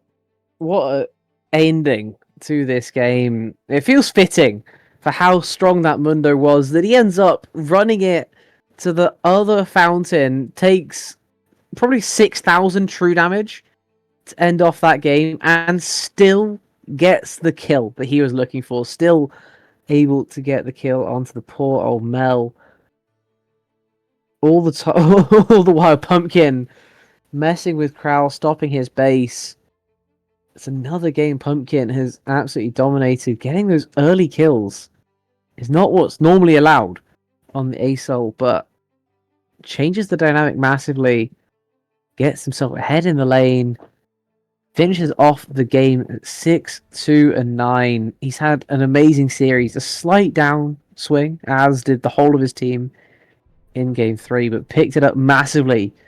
Back to Game 1 levels, back to Game 2 levels for this Game 4, as Choco now have the honour and the pleasure of facing the 1 seed next week. Yeah.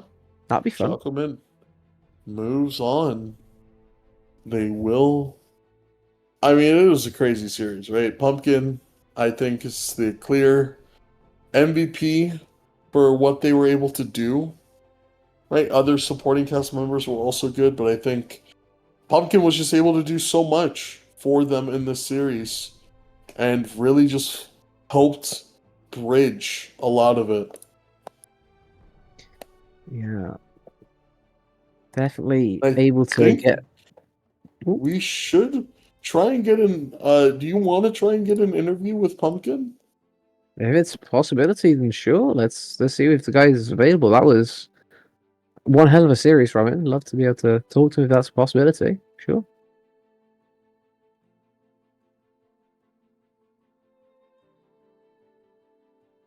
Wonderful. Okay. Well, I think in the that's what meantime- we think that's what we're gonna do. Okay. Well, should we send it to a break while we wait on him then? Hold on. Okay, they said sure. Did they? Yeah, you sent them an invite, Toad? Oh, okay.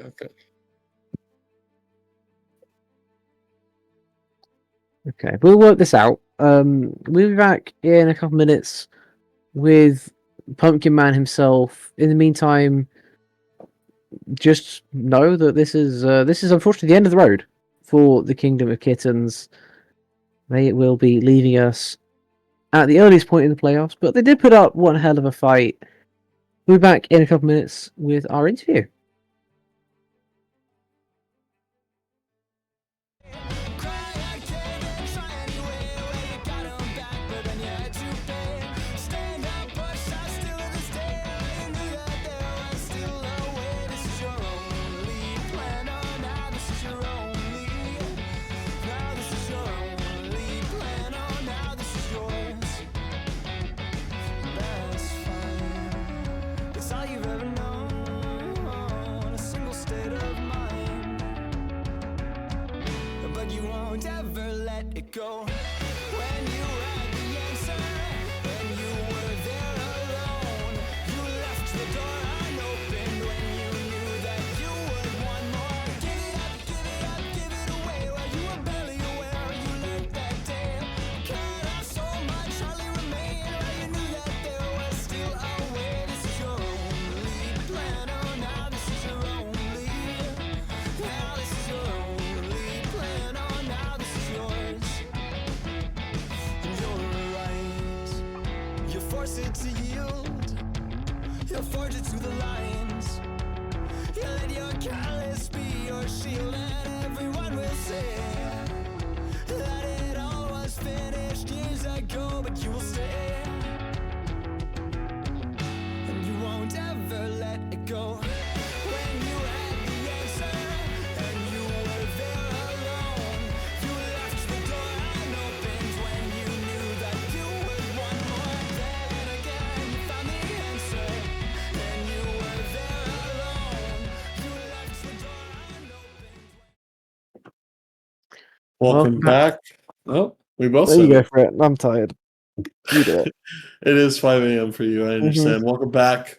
We have the MVP in our eyes of this series, Pumpkin, with an amazing performance, especially that game one performance as well, with the Gwen first pick.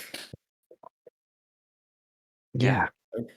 Are you very confident on that pick going forward into the playoffs now? Now that we saw a taste of it, you think it will be permabanned against you? No, I think Gwenbit is just a counter pick. Honestly, I would play so many more random champions, but my jungler never lets me pick any of them. I asked for Auction, I want to play Riven, I wanted to play the Mundo, but I'm not even a mage player, honestly. I'm a bruiser ADC player, like, my jungler doesn't let me pick anything. Well, I think your Oh. jungler has good taste either way, because whatever you were playing was definitely working out well today. Especially thinking back to game 2, that Xerath game was a bit disgusting. I believe you ended up 10-0-9. Now, I know it wasn't just you in that game. The rest of your team was also pretty disgusting. But how did it feel just having all that power in one moment? Being fed on Sarah. I mean, when you're fed on or in your head, like on a poke comp, it's just so sad for the enemy team because they can't even stand under their tower. They just die. Can't hide anywhere. Yeah. I mean, we were watching just like as soon as I don't know if you were listening to our casting of it, but as soon as we saw the stun hit on any champion, we were like, yeah, they're dead. There's no real hope for them. And then 2 seconds later, you full comboed them and they went kaboom. There it does. I was always interested to see that in those mid matchups, the different rune choice you guys would go for. We saw it again in game 4. Game 2, when the Syndra picks first strike into you, and you're playing, like I would assume the Xerath has the range advantage most of the time. How do you feel like you can kind of manipulate your runes there to dominate that matchup? No, if I was a Syndra, I'd do the same thing. I get it. I'd always ego the first strike. I don't know. I can't be bothered to. Syndra can't use anything else. It is what it is. Like, she can take Comet, she can take whatever. She's still outrange. May as well just ego the first strike, dodge my spells, and, like, fight me. I'm down. Fair enough. Well, it definitely didn't work out this game though. Unfortunately, same again happening on the Mel and the Ace. So I think it makes a bit more sense this time around. But managing to get in between, managing to get a 3k gold lead for yourself at the end of the game, again being the deleter of worlds as you turned out to be multiple times this series. It seems to be so Another- consistent. I don't know how you do it. I think what really goes through my mind is wanting to know your guys' thought process when you come off that game to stomp. You manhandle them 18K, and the next game they just kind of manhandle you guys back. Most teams would falter from that point forward. They would have their confidence shot and say, "Guys, I think we messed around, and now we gave them the confidence to come back into the game." It seemed like Yeah. a much needed ego win for Kitten Kingdoms as well to get back into the game for them. What was the transition for game 4 for you guys? Saying, guys, this is how we get our way back in, because early game it was looking a bit scary too. Okay, game 4 is so stressful for no reason. We literally have 3 stacking champs that scale to infinity, but I don't know. And Mundo is like hard winning, but I don't know. It's respectable. Like I was very scared of their ADC actually. Um, I don't know. It's Yeah, respectable to see the comeback. Mew and Kitten did a lot there. Someone saying the best player on that team the second half. And it was Yeah. crazy too because game 1, you guys were in a close game. You were realistically the only fed person game 1. And were you the one who called to go for end? I think everyone called for that. Such a weird end Forcing over angle. end. Really? Yeah, it didn't look You- like it until you're like at their door and you're like, oh, they can end here, can't they? I mean, our wave is there. I'm playing Gwen. I one-shot towers. I don't know. I think everyone knew it was end. I mean, to the outside naked eye, it looked like, wow, like this is crazy. They are going to go for it. Perfect time. You found yourself. They're all dead. You already like out with the wave out the inhib tower. I guess it makes sense. It's just not always you can get that type of an opportunity in a game like that where it's just so perfect. You kind of have to do it. Otherwise, what's the point, right? I guess, yeah. Also, talking about it, on your guys' side of the bracket. Sorry about that. I had to sneeze. Going against Surely Not next week. You versus YouTube. And Lost versus Zohair. You guys got this, right? I think I played against YouTube once, like a long time ago on a different team, but I can't remember anything anymore. I don't know. Probably depends on how my jungle feels. Are you saying Lost needs to lock in? Yeah, I am saying that. I'm saying Well, Lost needs to pick up Lee Sin again and get his confidence back. The Lost needs Lost to lock Lee. in. Lost needs to lock in. Hashtag kill Lost. No worries. What? No, no, no, no, No worries, no. Pumpkin. No worries. You said it right then and there. Spread Don't love, worry. not hate. Spread love, not hate. We But will let Lost know in Syndicate later on tonight. No worries. No worries. this Lost guy. And again, I mean, also from how that game initially started as well, the lane swap that you forced was a very pivotal point in our opinion, because you had forced Mel out of lane twice already, and then the lane assignments got all messed up, and then Mel never went back mid. So Mundo just kind of got to free scale because he was already a giant spelt ahead, and Mel was pretty much no items. Yeah, I don't know how they So, swapped. what mental warfare did you conduct to push that agenda in game? Nothing. I think she just got terrified level 1 because I ran at her and zoned her off the minions, That's and then she weird. thought the rest of the lane would go like that. But once you hit like 3, you could just press E and poke me, and I can't ever go in. And it's like, so I don't know if she swapped. I think she just got really scared off level 1. Yeah, it was a bit of an odd situation. They had like it was almost their hand was almost forced because the Jax TP'd bot to save their bot lane on a dive. Mel has to run up. Jax is then left without a wave unless he does take over mid. but then he doesn't want to stay there for too long. But they just kept those lane assignments the way they were, and I think the fact they didn't change them really came back to bite them in the end because they were left without any secure lanes to go to that would just be happy and normal, and they were forced to make some really awkward plays to kind of keep those lanes the way they were.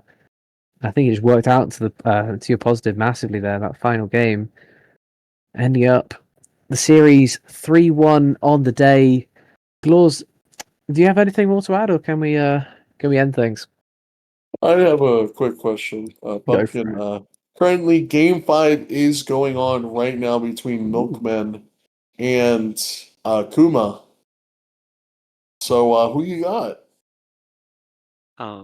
Can you tell me the players on that team? We're in Which playoffs. team do you want? We're in Just both of playoffs with them? this team. I can't. I don't know who's on what team.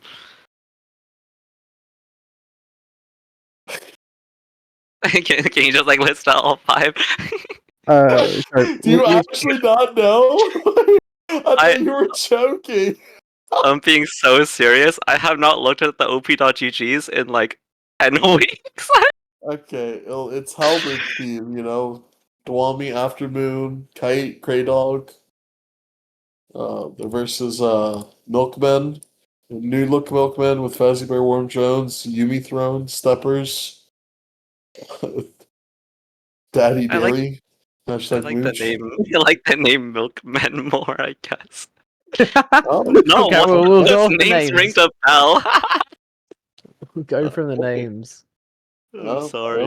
Maybe That's maybe good. Worm Jones ring the bell. I saw him somewhere on the jungle tier list. Maybe. I don't think that's the real Worm Jones though, but yeah, it's chill. Oh, Loft is saying the last time I picked a farming jungler with this team. Yeah, that's no comment. No comment, no comment. No comment. No Pumpkin, I comment. feel like there's a lot of comments that you could say on Lost, you know, and personally Mm-hmm. to the rest of your team.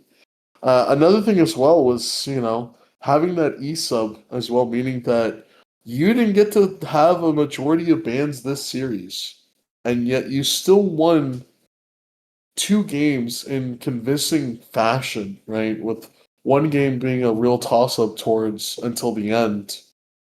Uh, do you think having your ADC for next week against Surely Not and having able to ban a lot of that helps out a lot more, or do you think actually you having less bans means you have less to worry about in your eyes because you don't have to focus as much on your own counter picks that you're building up in case they do pick one of their things where you could just relax mentally?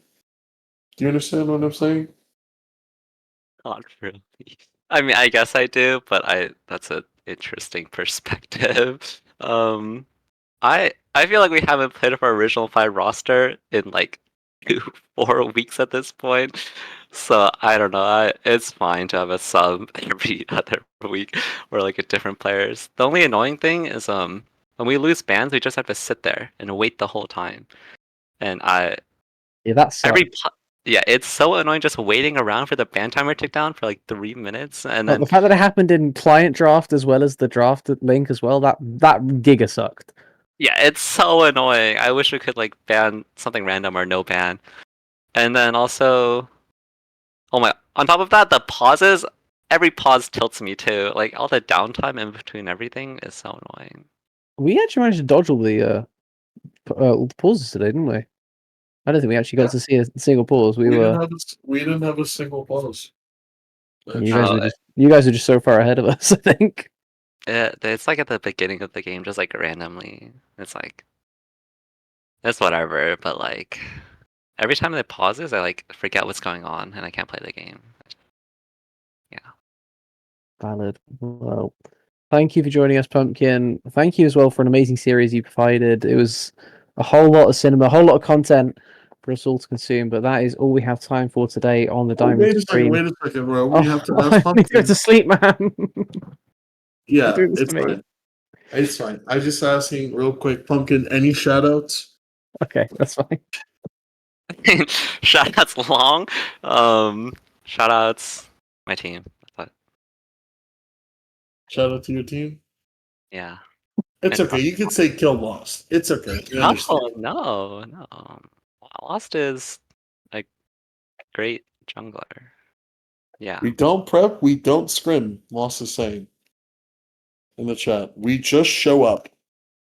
Aura. Is that true, Pumpkin? Uh-huh. No negative aura. Negative aura. Okay. Negative. Now, Ro, you can send us off tonight.